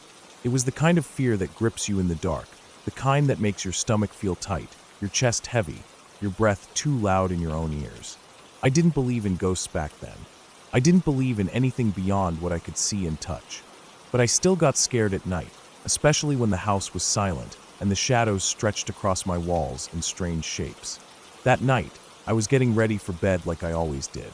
My room was small but comfortable, my bed pushed against the wall, a small dresser near the door, a closet that barely held anything, and a tiny gap under my bed where my toys ended up when I got lazy about cleaning. I wasn't thinking about anything scary. I was just tired, my body heavy with the warmth of my blankets as I pulled them over me. My parents had already gone to bed, and the house was still. No TV murmuring from the living room. No footsteps creaking in the hall. Just the sound of my own breathing and the soft rustling of my sheets as I shifted to get comfortable. Then I heard it. A tiny ping. The sound came from under my bed. I froze. It wasn't loud. It wasn't sharp or aggressive. Just a small metallic sound, like something tapping against the wooden floor. At first, I thought it might be my cat, but deep down, I knew better. My cat never made a noise like that. It wasn't the soft thump of paws or the scratch of claws against wood. It was something else. I turned onto my side, squeezing my eyes shut. If I ignored it, maybe it would go away. Maybe it was nothing. Then it happened again. The same ping, but quieter this time, like someone had turned the volume down. I held my breath. The air in my room felt thick, too still, like the walls were holding their breath with me. I wanted to get up, to turn on the light, to run to my parents' room, but I didn't. Something inside me said not to move. I don't know how long I stayed like that, curled up under my blanket, waiting for the noise to come back. But it didn't. The room stayed quiet. And just when I started to relax, my body finally letting go of the tension, I felt it. My bed shook. Not a little. Not like when you shift too fast and the mattress moves under you. This was different. It was small, but unmistakable. A single sharp jolt. I wanted to scream. I wanted to bolt out of bed and never come back into this room again. But I didn't. I couldn't. It was like my voice had been stolen from me, my body locked in place. I squeezed my fists so hard my nails dug into my palms. My heartbeat pounded in my ears. My skin felt too tight, too hot, my breaths coming fast and shallow. I didn't know what to do. If I screamed, I'd wake my parents, but what would I even say? That my bed shook, that I heard a noise. They'd tell me it was a bad dream or my imagination, but it wasn't. I was awake. I knew I was awake. The night stretched on. The shaking didn't happen again, at least not as strongly. But every so often, I'd feel the tiniest shift, like something pressing up against the mattress from underneath. Like something testing it. Testing me. Eventually, exhaustion won. My body refused to stay awake any longer. I must have drifted off at some point, because the next thing I remember was waking up to the pale light of morning seeping through my curtains. For a moment, I almost convinced myself I had imagined it all. But then I looked under my bed, and I saw it. At first, I didn't understand what I was looking at. My toys were always a mess, scattered wherever I had left them. But today they weren't. They were arranged in a circle. A perfect, careful circle. It didn't make sense. I didn't do that. I never arranged my toys like that. I never even played under my bed. But somehow, in the middle of the night, while I was lying there, too scared to move, something had shifted every single one of them into that shape. I didn't touch them. I didn't want to. I just sat there, staring at them, my skin crawling.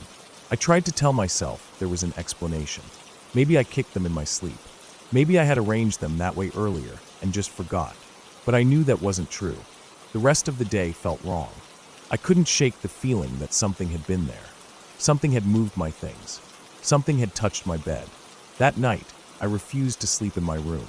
I told my parents I wasn't feeling well and curled up on the couch instead.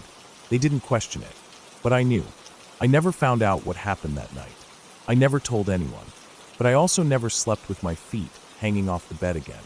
I never let my hands dangle over the edge, and I never looked under my bed in the dark, because sometimes the things we don't see are the ones that stay with us the longest.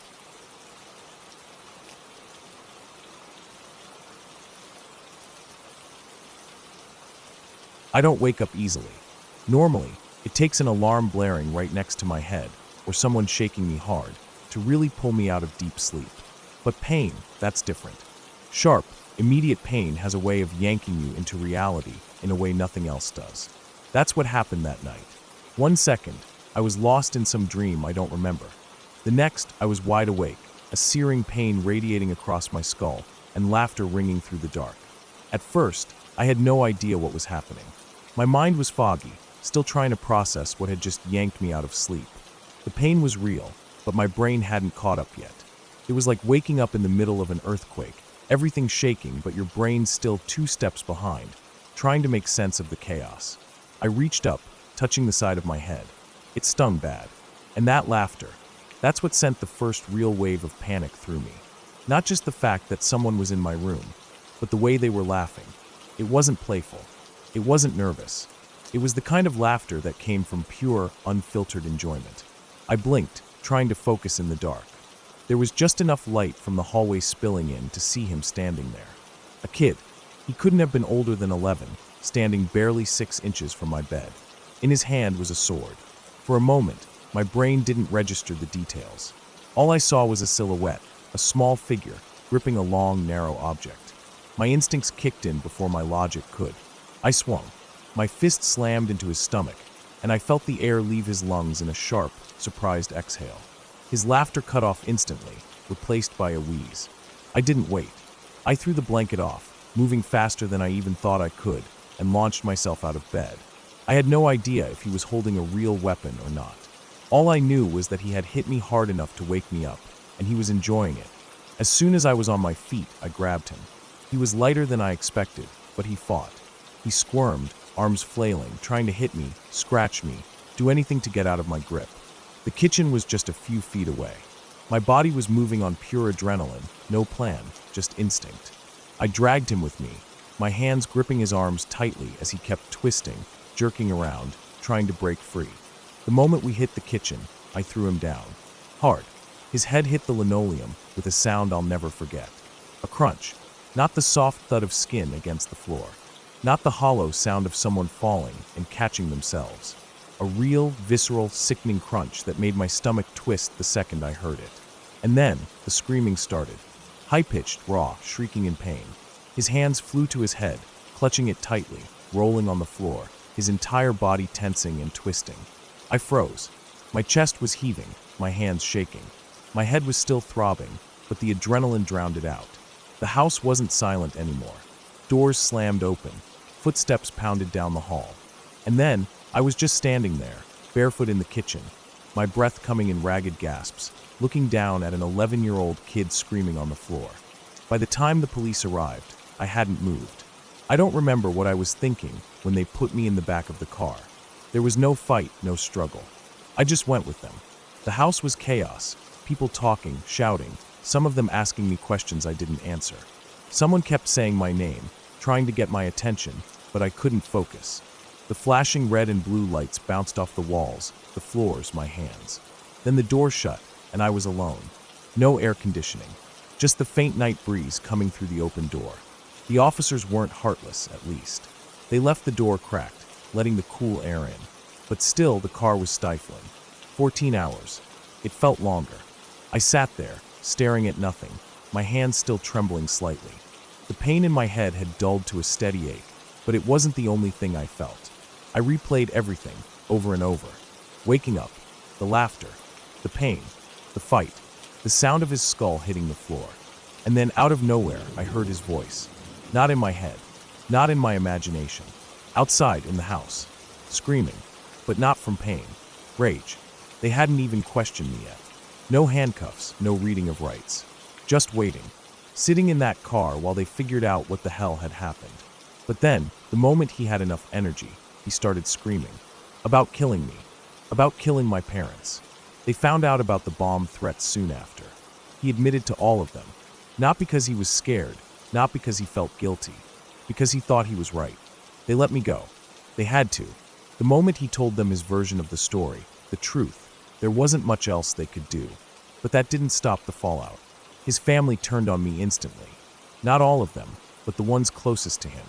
The ones who had let him in that house in the first place. They called me a monster, a violent, dangerous person, for defending myself. They ignored the threats, the attack, the fact that he admitted to everything. All they saw was their child lying on the floor, screaming in pain, and me standing above him. It didn't matter that I was the one who woke up to him trying to hurt me. It didn't matter that he had spent years proving he was dangerous. To them, I was the villain. And honestly, good riddance. I don't regret what I did. I don't feel guilty for protecting myself. But I do remember it. Every second of it. The sound of his laughter. The crunch of his skull against the floor. The hours spent sitting in the dark, waiting, listening to him scream about how he wanted to kill me.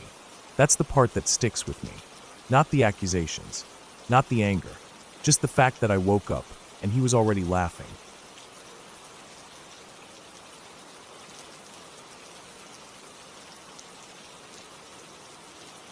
Caves have always fascinated me. They are the veins of the earth, dark and quiet, stretching beneath our feet, untouched and unseen by most. I had explored many before, but this trip was different. This one would be my last. It started like any other adventure. My family and I had planned a day trip to a well-known cave system, one with established trails and marked paths. It was meant to be safe, just another weekend outing where we'd walk through massive chambers, admire the stalactites, and maybe snap some photos. But I always wanted more. I always wanted to go where others hadn't. As we made our way through the main cavern, I kept an eye out for something different, something off the beaten path. That's when I saw it, a narrow crevice in the rock wall, barely noticeable in the dim light. It was small, just wide enough for a body to squeeze through, but I could see beyond it, a tight tunnel leading further into the unknown. I should have left it alone. I told my family I was going to take a closer look. They didn't think much of it. I had done this before. They figured I'd poke around and come back. So, I dropped onto my stomach and slid my way inside. The rock was cold, pressing in from all sides. The deeper I went, the narrower the passage became. My headlamp flickered as I shifted my body, kicking my legs to push myself forward. The air was different here, stale and heavy. But I kept going. Then I saw it, an even smaller hole, like a wound in the rock leading downward. It was vertical, just wide enough for my shoulders. I couldn't see the bottom, but my headlamp revealed smooth, pale rock curving out of sight. Something about it called to me. Maybe it was the thrill of discovery. Maybe it was just plain arrogance, but I decided to go in. I turned myself around, lowering my legs into the hole first. It was awkward. I had to wiggle and shift, my shoulders scraping the walls. My feet dangled, searching for a foothold, but there was nothing. I had to let myself drop. It was only a few feet. I landed with my chest pressed against stone, my arms pinned at my sides. It was tight, so much tighter than I had expected. I couldn't turn my head properly. I had to tilt my face sideways just to breathe. And then, when I tried to move forward, I couldn't. The pressure on my chest was crushing. I exhaled, trying to make myself smaller, but every inch I gained seemed to make things worse. My body was at a downward angle, my head below my feet. Blood rushed to my skull. I told myself to stay calm. I had been in tight spaces before. The trick was slow, steady movements. I inched forward, using my fingers to grip the rock. But it wasn't working. The stone pressed in harder, unyielding. My ribs scraped against the rock, the breath squeezed from my lungs. I wasn't moving anymore. Panic set in fast. I jerked my legs, trying to free myself, but the movement only wedged me deeper. My arms were useless. The walls gripped me like a fist. I couldn't even wipe the sweat from my face. I had to get out. I tried to call for help, but my voice barely carried. The rock swallowed the sound. My breath came in short gasps, each one harder than the last. My heart pounded against my ribs. I was upside down, blood pooling in my skull, making my vision blur. I screamed. It took time, but my family finally heard me. Their voices came, distant and muffled. They couldn't see me, but they knew something was wrong. My mom started crying. My dad tried to keep his voice steady. My brother cursed under his breath. They told me to stay calm. Help was coming, but time was my enemy. I don't know how long I stayed like that before the first rescue worker arrived. He squeezed into the passage, shining a light down at me. He asked if I could move. I told him no. More people arrived. They tried everything: ropes, pulleys, chisels. They tied a harness around my legs, trying to pull me free, but the rock held me in place like I was part of it. Every time they pulled, the pressure on my chest increased. I begged them to hurry. Hours passed. The deeper I breathed, the worse it became. My lungs had no space to expand. My arms went numb. My head throbbed, vision swimming. The first night was the worst. I wasn't sure if I was awake or dreaming. The darkness was absolute, and the cold seeped into my bones. My headlamp had died, leaving me blind. I felt the slow trickle of water from the rock above, dampening my hair. They tried drilling the rock around me, but the space was too tight. Every vibration sent tremors through my body, making the pain unbearable. They couldn't risk a cave-in. More time passed. I lost track of day and night. My body became something distant, something separate from me. My thoughts slowed. The voices above became meaningless noise. I could feel my heartbeat in my skull, each pulse thick and sluggish. At some point, I stopped fighting. I knew I wasn't getting out. The last thing I remember is the silence. The rescue workers stopped talking to me. I think they knew. The air in my lungs was thin, barely enough to keep me here. My body had become part of the cave. And then nothing. I died there. They couldn't get me out. The rigor mortis locked my body in place. The rock had claimed me, and there was no undoing it. My family never got to bury me. Instead, they sealed the cave. They made it my grave. Now, when people pass by, they don't even know I'm here, buried deep within the stone. My bones are still there, locked in the place where I took my last breath. And I will never leave.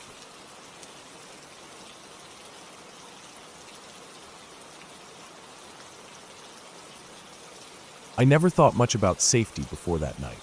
Sure, I locked my doors. I checked my windows. I wasn't careless, but I also wasn't paranoid.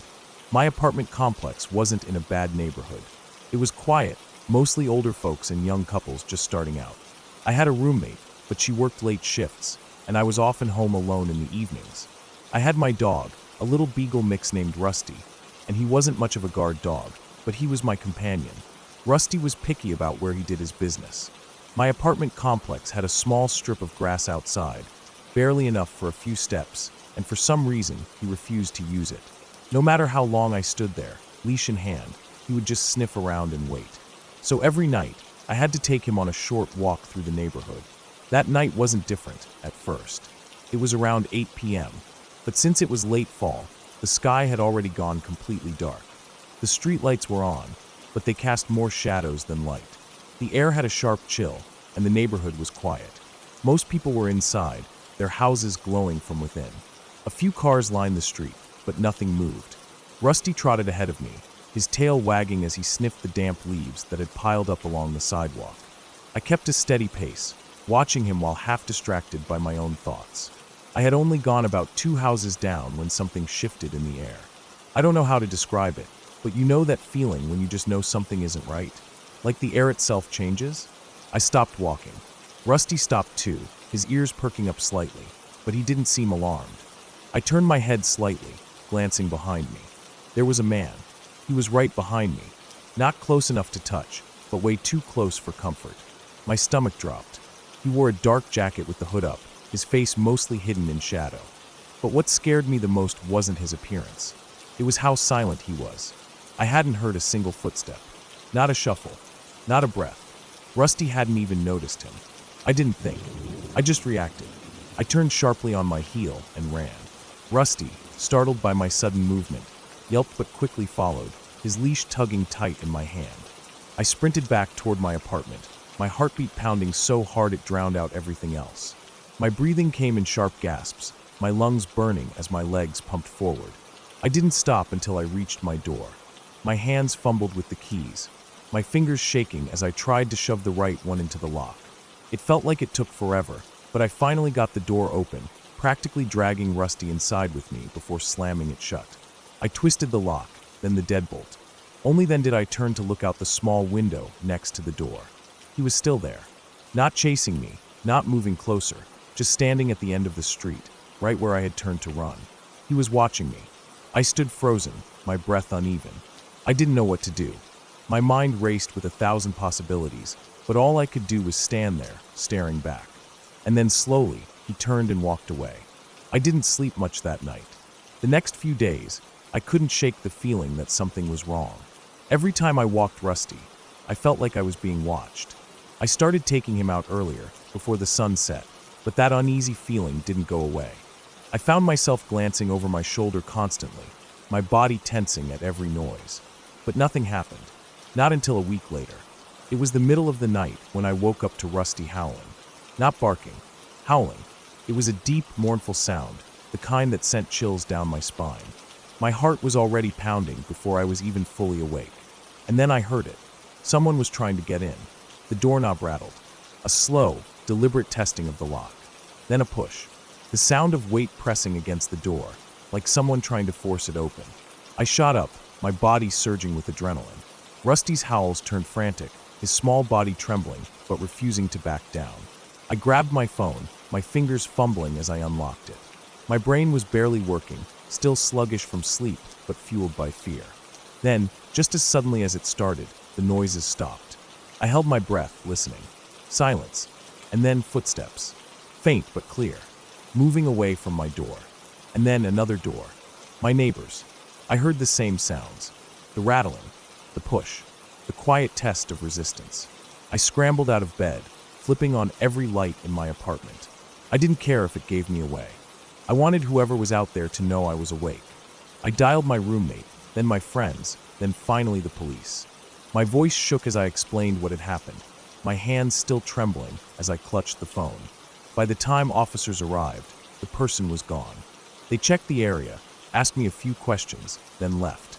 They didn't seem too concerned. Maybe just some random prowler, they said. Someone looking for an easy target. I didn't sleep for the rest of the night. Another week passed. I was jumpy, exhausted. Every small noise made my heart leap. I couldn't relax in my own home. Even Rusty seemed on edge. He paced more, stared at the door longer. His ears constantly twitched, as if listening for something I couldn't hear. Then one evening, my roommate came home looking unsettled. She told me a police officer had stopped her on her way in, asking if she'd seen anything suspicious lately. She hadn't, but she asked why. Apparently, they had found a man hiding in some bushes outside a house a few blocks away. A house where two young girls lived. They believed it was the same guy. He had been arrested. I never saw him again. But for months afterward, I still checked over my shoulder. I still double-locked my doors. I still felt that lingering sense of unease every time I stepped outside. Because I knew how close I had come to something bad. And I knew, somewhere out there, there were others like him. Waiting, watching, and not all of them get caught.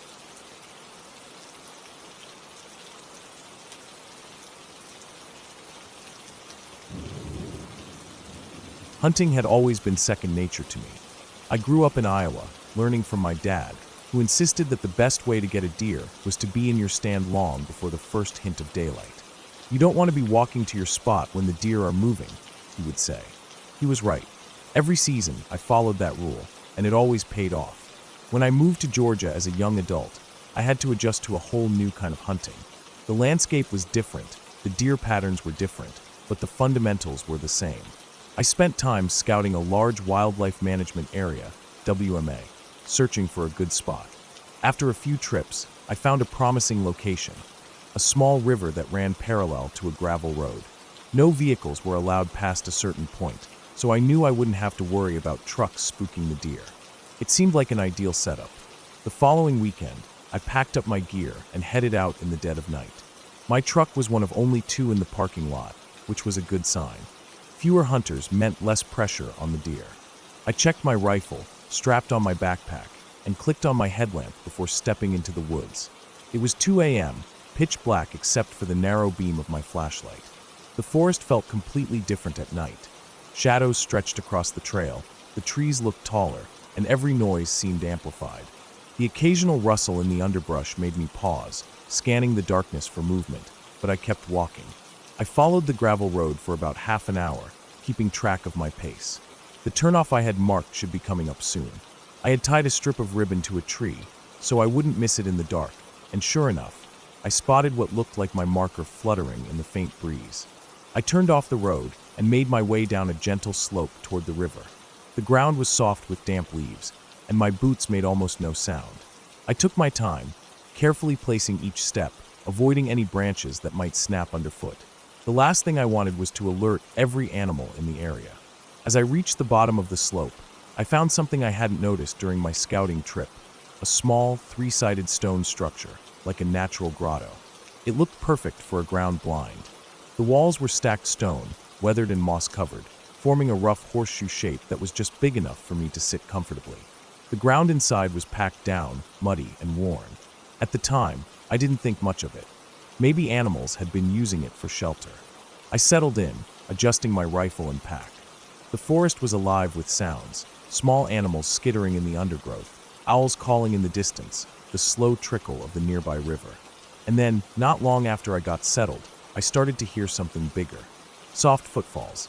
Somewhere between me and the river, deer were moving through the brush. I could hear them sniffing the air, rustling leaves, occasionally pausing to listen.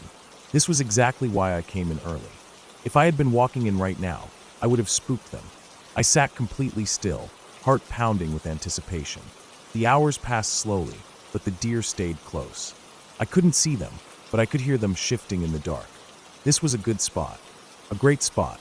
As the first gray light of dawn crept through the trees, I started to make out details in my surroundings. The forest was shrouded in mist, the air heavy with moisture. The deer had moved further away, deeper into the woods, but I wasn't worried. I had time. It wasn't until the light grew stronger that I noticed something odd about the ground inside the grotto. The entire area was trampled, more than just a few animals passing through. The mud was packed down, smoothed in places, as if something heavy had been dragged through it repeatedly. Then I saw the strip of yellow plastic. At first, I thought it was my ribbon, but when I reached down to pick it up, I realized it wasn't the same material. It was thicker, dirt-stained, and as I brushed the mud away, I could read the faint black lettering. Police line, do not cross. I stared at it for a long time, my brain struggling to process what I was looking at. I turned slowly, scanning the ground more carefully. My stomach tightened as I noticed more details I had missed in the dim light. The way the soil inside the grotto was darker than the surrounding earth. The way the undergrowth outside was flattened, leading in one direction, as if something or someone had been dragged. A wave of unease rolled through me. I tried to push it down. Maybe it was old. Maybe this was just a collapsed structure, and the police had marked it off as unsafe years ago. But deep down, I knew that didn't make sense. The tape was mostly buried, but not completely. If it had been here for years, it would have been more deteriorated, more broken down. I told myself I was overreacting, but I suddenly didn't feel like hunting anymore. I stood up slowly, careful not to make too much noise. If there were still deer nearby, I didn't want to send them crashing through the woods and give away my position. I slung my rifle over my shoulder and took a deep breath before making my way back toward the road. This time, I noticed a narrow path leading up the slope that I hadn't seen on my way in. It was well worn, almost like a game trail. Curious, I followed it. When I reached the top, stepping onto the gravel road, I froze. A few yards away, near the edge of the woods, there was a pile of soaked and dirt-streaked items. I walked closer, my boots crunching against the gravel. Stuffed animals, handmade signs, notes, their ink smudged from the rain. A makeshift memorial. I swallowed hard. Most of the writing was unreadable, the rain and dirt having blurred the words. But one sign was still clear enough to make out. A name, a date, and a short message beneath it. We love you. We miss you. It took a moment for the pieces to click together, and when they did, it felt like the ground had been ripped out from under me. The grotto, the police tape, the packed-down mud. I had spent the last several hours sitting in the very spot where someone had been found. A child. A deep, sickening chill spread through my body. My skin crawled with the realization. I had been excited, waiting for deer, listening to the sounds of the woods, completely unaware of what had happened there. I looked back at the trees, the early morning light filtering through the branches. Everything seemed different now. Colder, heavier. I didn't stay to read the other notes. I didn't take a closer look at the memorial. I turned back toward the parking lot and walked, my legs stiff, my breath coming in slow, steady bursts. I never hunted that spot again. And to this day, I don't think I ever will.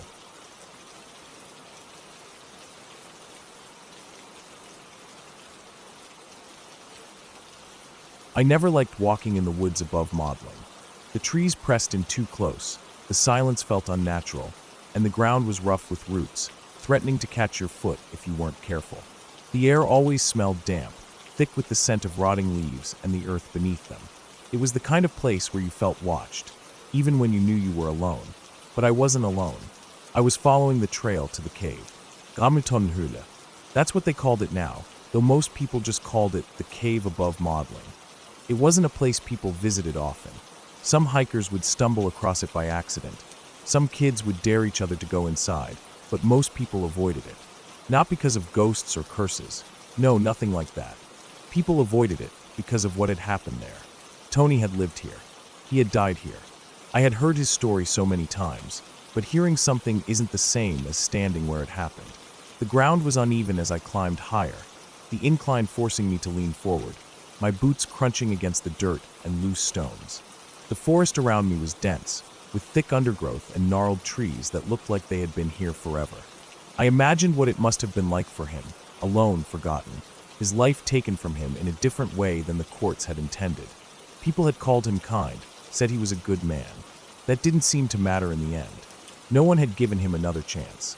The cave itself was small, more of a rocky overhang than a proper shelter.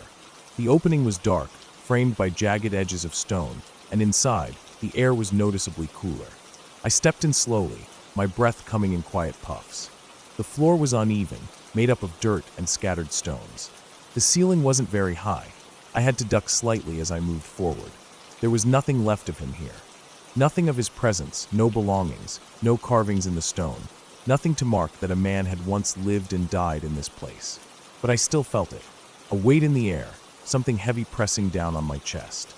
I tried to imagine those winters, the long nights when he must have laid here, wrapped in whatever scraps he could find, waiting for the warmth of a barn or a cellar. I thought about the food he was given, pork rinds. That was what he lived on. He had been given the scraps, the things no one else wanted. A life built on leftovers. I crouched down, running my fingers over the cold ground. I wondered how long it had been since anyone had stood here, really stood here, thinking about him. Not as a legend, not as a cautionary tale, but as a man who had lived, breathed, and suffered. A sharp gust of wind pushed through the trees outside, rustling the leaves, and I shivered. Maybe it was the cold. Maybe it was something else. I stood up, brushing my hands against my jeans, and turned to leave. The cave had nothing left to tell me. But some stories don't end just because you walk away. It was nearly dark when I got back home.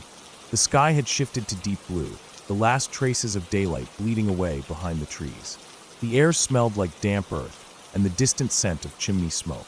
I closed the door behind me and locked it out of habit. That night, I dreamt of the cave. I dreamt of a man sitting alone in the darkness, his back against the rough stone, his breath slow and steady. I couldn't see his face, but I could hear the wind outside, the distant sound of footsteps in the leaves. Then came the knock. I woke up suddenly, my heart pounding. It took me a second to realize that the knocking wasn't in my dream. It was real. A sharp, insistent knock at the door.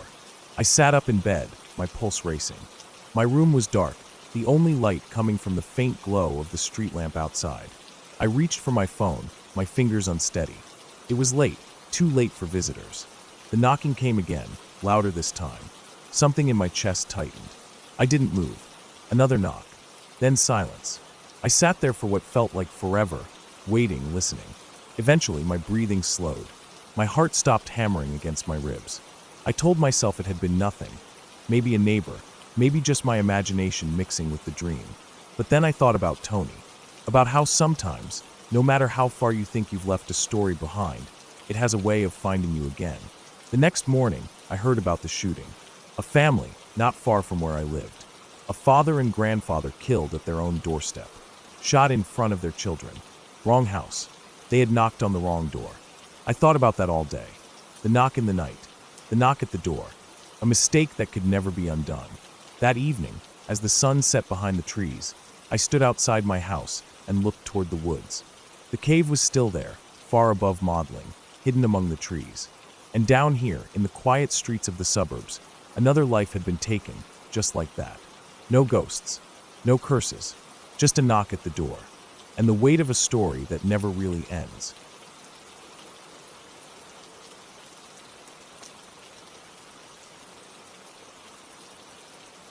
It was the end of summer, and I was at an overnight camp for 6th graders. It was a week-long retreat in the woods, surrounded by tall pine trees and mountains that seemed to stretch on forever.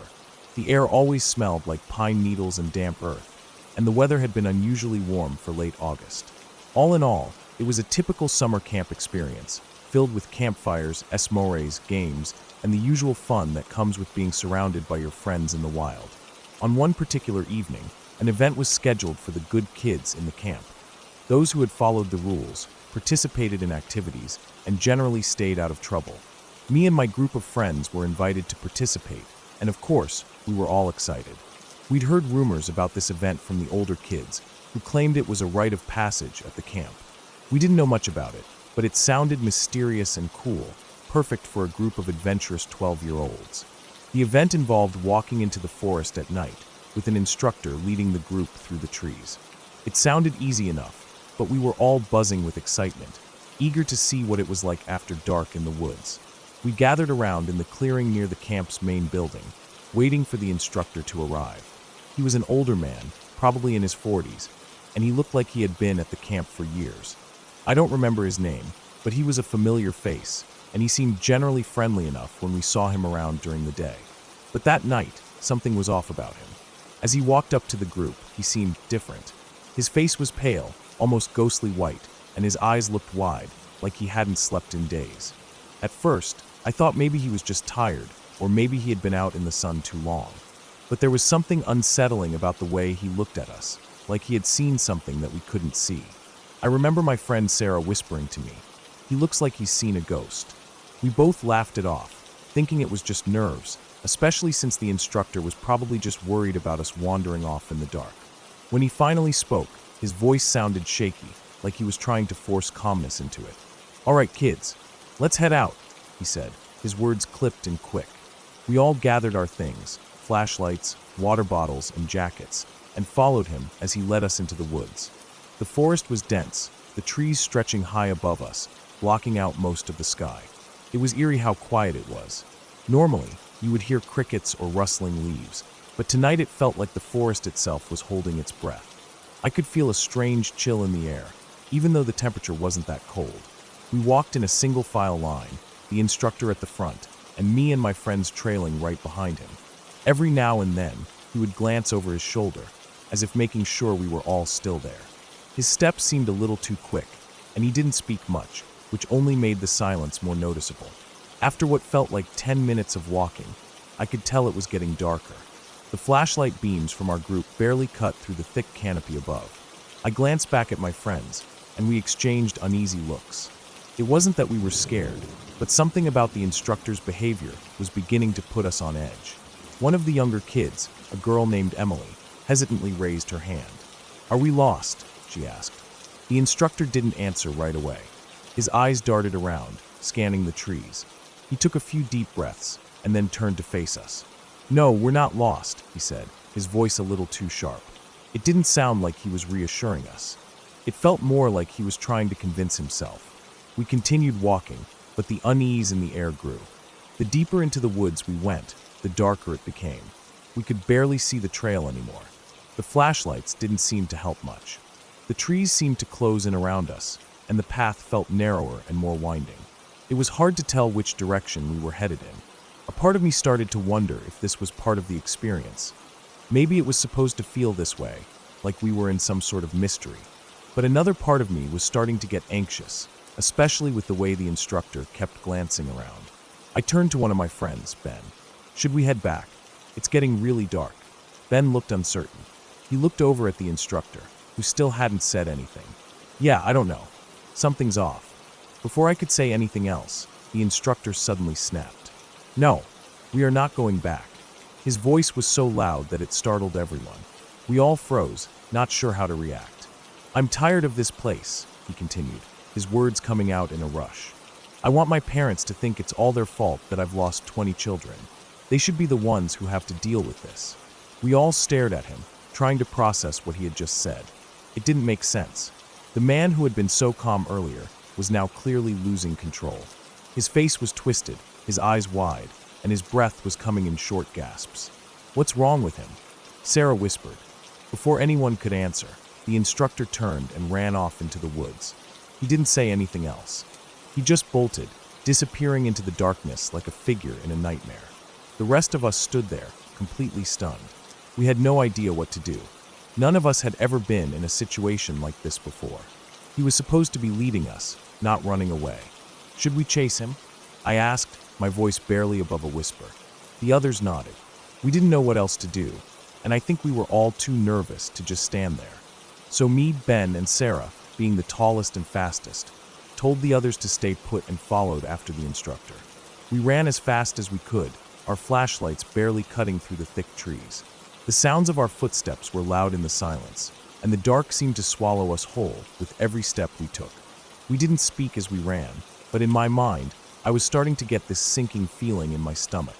Something wasn't right. The instructor wasn't acting like someone who was just lost or confused. It felt like he was hiding from something. After what felt like forever, we caught up to him. He was crouched down near a tree, muttering to himself. His body was tense, and he was so still that he almost looked like part of the forest. We slowly approached him, our hearts pounding in our chests. Ben tapped him on the shoulder.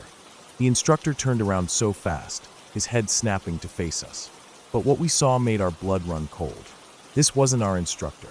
It looked like him, but his face was gaunt, his skin stretched tight over his bones. His eyes were hollow, sunken deep into his skull, like he hadn't eaten or slept in weeks.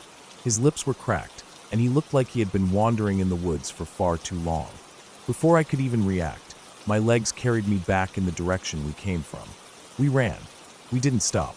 We just ran, our breaths sharp and ragged in the cold air. As we raced back to the group, one of my friends, Ben, tripped over something in the dark.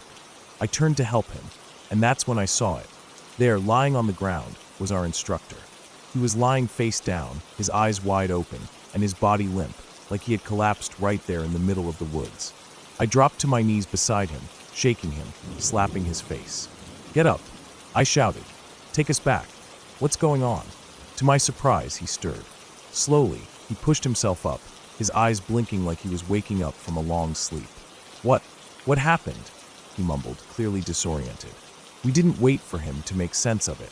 We just grabbed him and guided him back to the camp, keeping our distance. As soon as we returned to the camp, the counselors took over. The instructor was sent to the main building, where we later heard that he was sent home and placed in an institution for a psychiatric evaluation. We never saw him again. We tried to tell everyone what happened, but no one believed us. They thought we were making it up or exaggerating. But I knew what I had seen and what we had all seen. I don't know what happened that night or why the instructor acted the way he did. But whatever it wasn't normal. And I still think about it sometimes, late at night when the forest is quiet. And I wonder if we ever really got away from whatever it was that followed us that night. That night in the woods is something I'll never forget. Something about it still haunts me, and I can't shake the feeling that we weren't the only ones out there.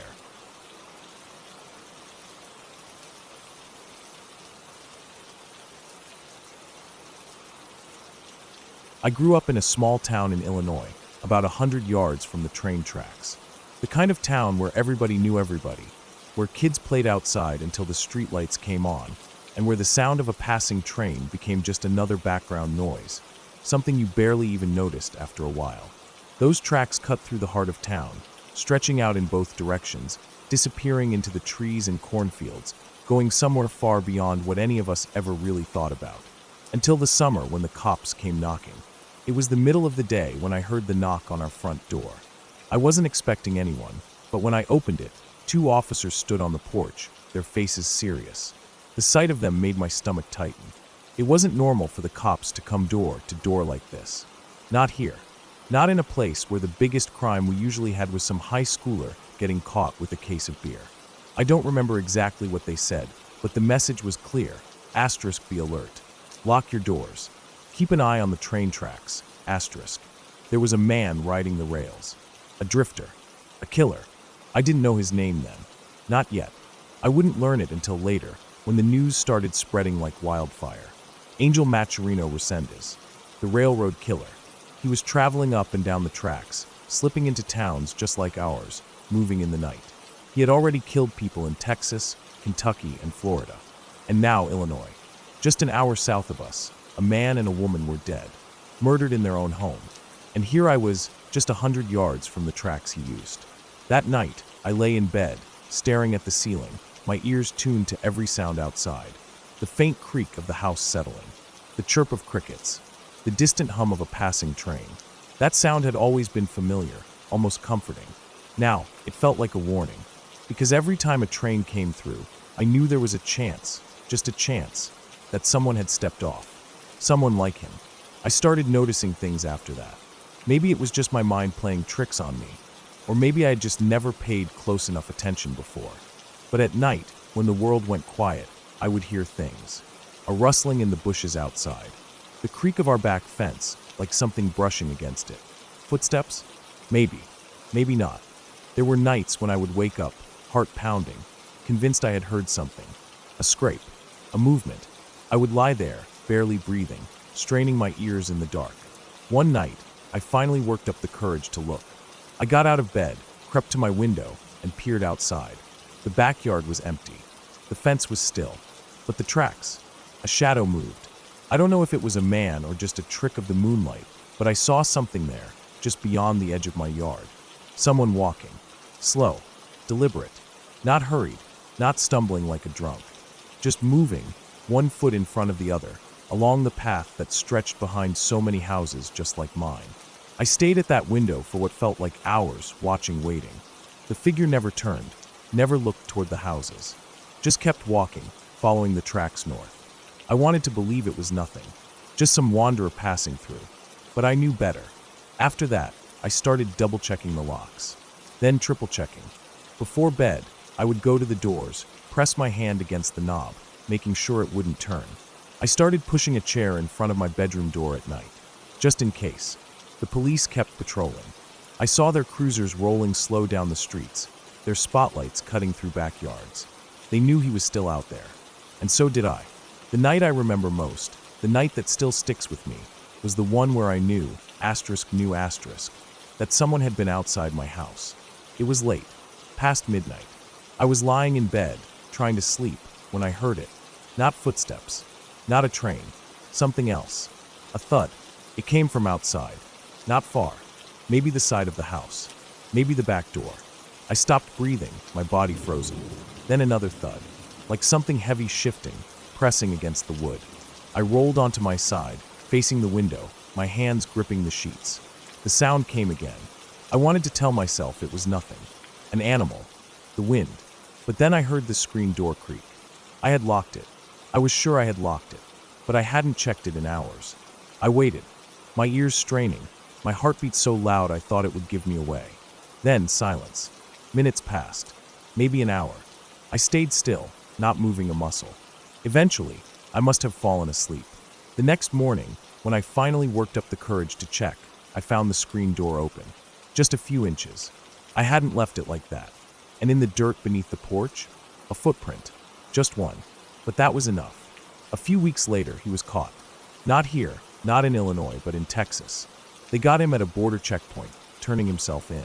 By then, we knew his name. We knew his face. And we knew what he had done. The cops were right. He had been using the tracks. Drifting from town to town, slipping into houses in the dead of night, taking whatever he wanted. And for a while, I had been right there, living just a stone's throw away. It's been years since then, but I still think about it sometimes. How close was he? Was he ever really in my yard? On my porch? Or had I just imagined it all? I'll never know. But every time I hear a train whistle in the night, I remember what it felt like, lying in bed, listening, wondering if tonight was the night.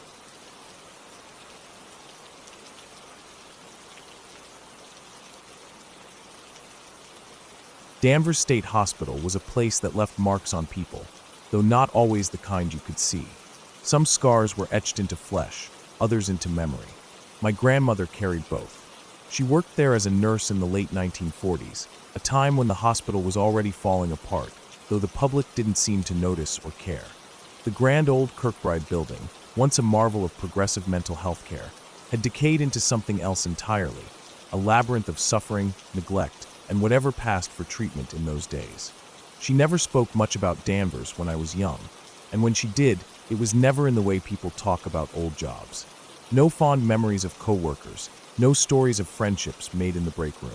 Just bits and pieces, a detail here, a moment there, always cut off before too much could be said. I think she wanted to forget. Or maybe she knew that even if she told the truth, no one outside those walls could ever understand. But there was one story she did tell, just once. And I think the only reason she did was because she needed to get it out of her head before she died. It happened late one night, sometime in 1948, deep in the corridors of Danvers, in the space between the lost and the forsaken. Nurses weren't supposed to move through certain parts of the hospital alone at night. Not because of the patients, though some of them were dangerous, but because there were places in that building where no one should be alone. The wings of the hospital spread like a bat's, the central administrative building branching out into wards that housed every kind of patient. The farther out you went, the worse the conditions became. The elderly, the quiet, the ones who could still speak and understand, they were kept in the inner wings. But beyond them, the forgotten lived. The catatonics, the ones locked in their own minds, staring at walls until the day they died. And beyond them, the violent ones, the ones who screamed or attacked or simply lost control of themselves. Most people never saw the outermost wards, where the worst of the worst were kept. But my grandmother had keys. She had access. And late that night, she took a shortcut through the lower corridors, using the underground tunnels to avoid the long walk around the upper wings. Danvers had a network of tunnels beneath it, originally built to connect different buildings, to transport patients and staff out of sight. By the 1940s, they were mostly empty, a place for doctors and orderlies to move unseen. But not always. That night, my grandmother stepped out of the tunnel into a part of the hospital she rarely had reason to visit. The hallway was dimly lit, stretching out in both directions, lined with heavy doors. Most of them were closed. Some were locked.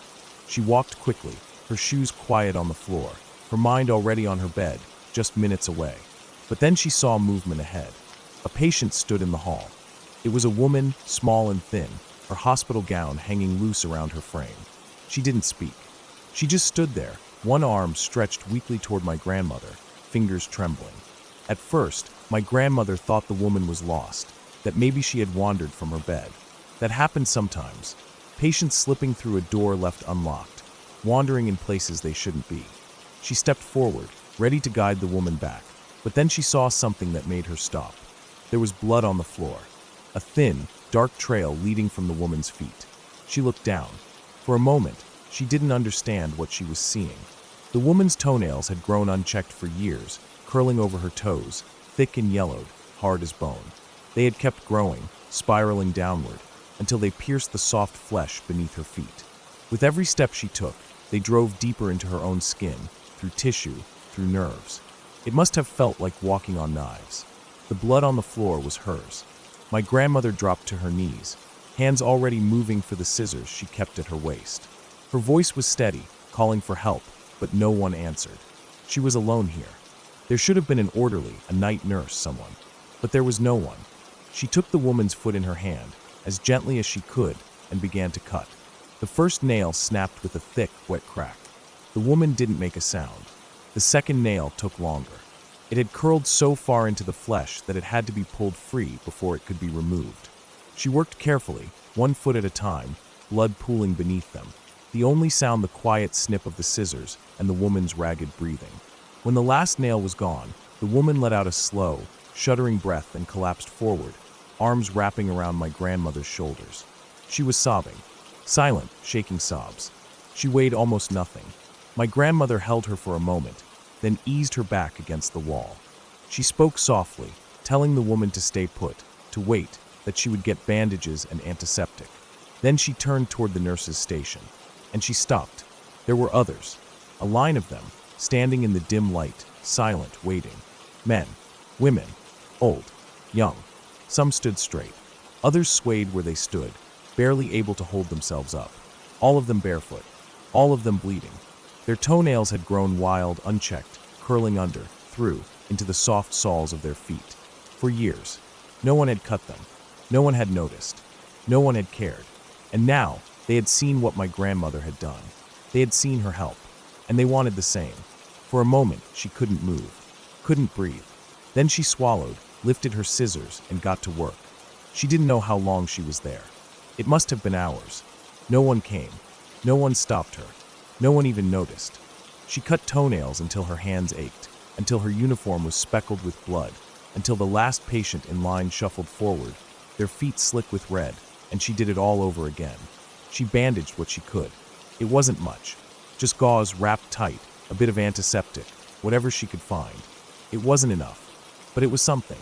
By the time she finished, her shift had ended hours ago. The patients drifted away, disappearing into the dim corridors, their white gowns stained dark at the hem. She found her way back through the tunnels, out of the lower wards, back into the world where people still lived, where feet touched the ground without pain, where nails were trimmed and beds were clean and no one was forgotten. She went to her room, stripped off her uniform, and lay down. She didn't sleep. The next night, she walked the same corridors. No one was there. No blood on the floor. No line waiting in the dark. Just the silence. She never saw any of them again. She didn't ask questions. She didn't look for answers. She never took that shortcut again.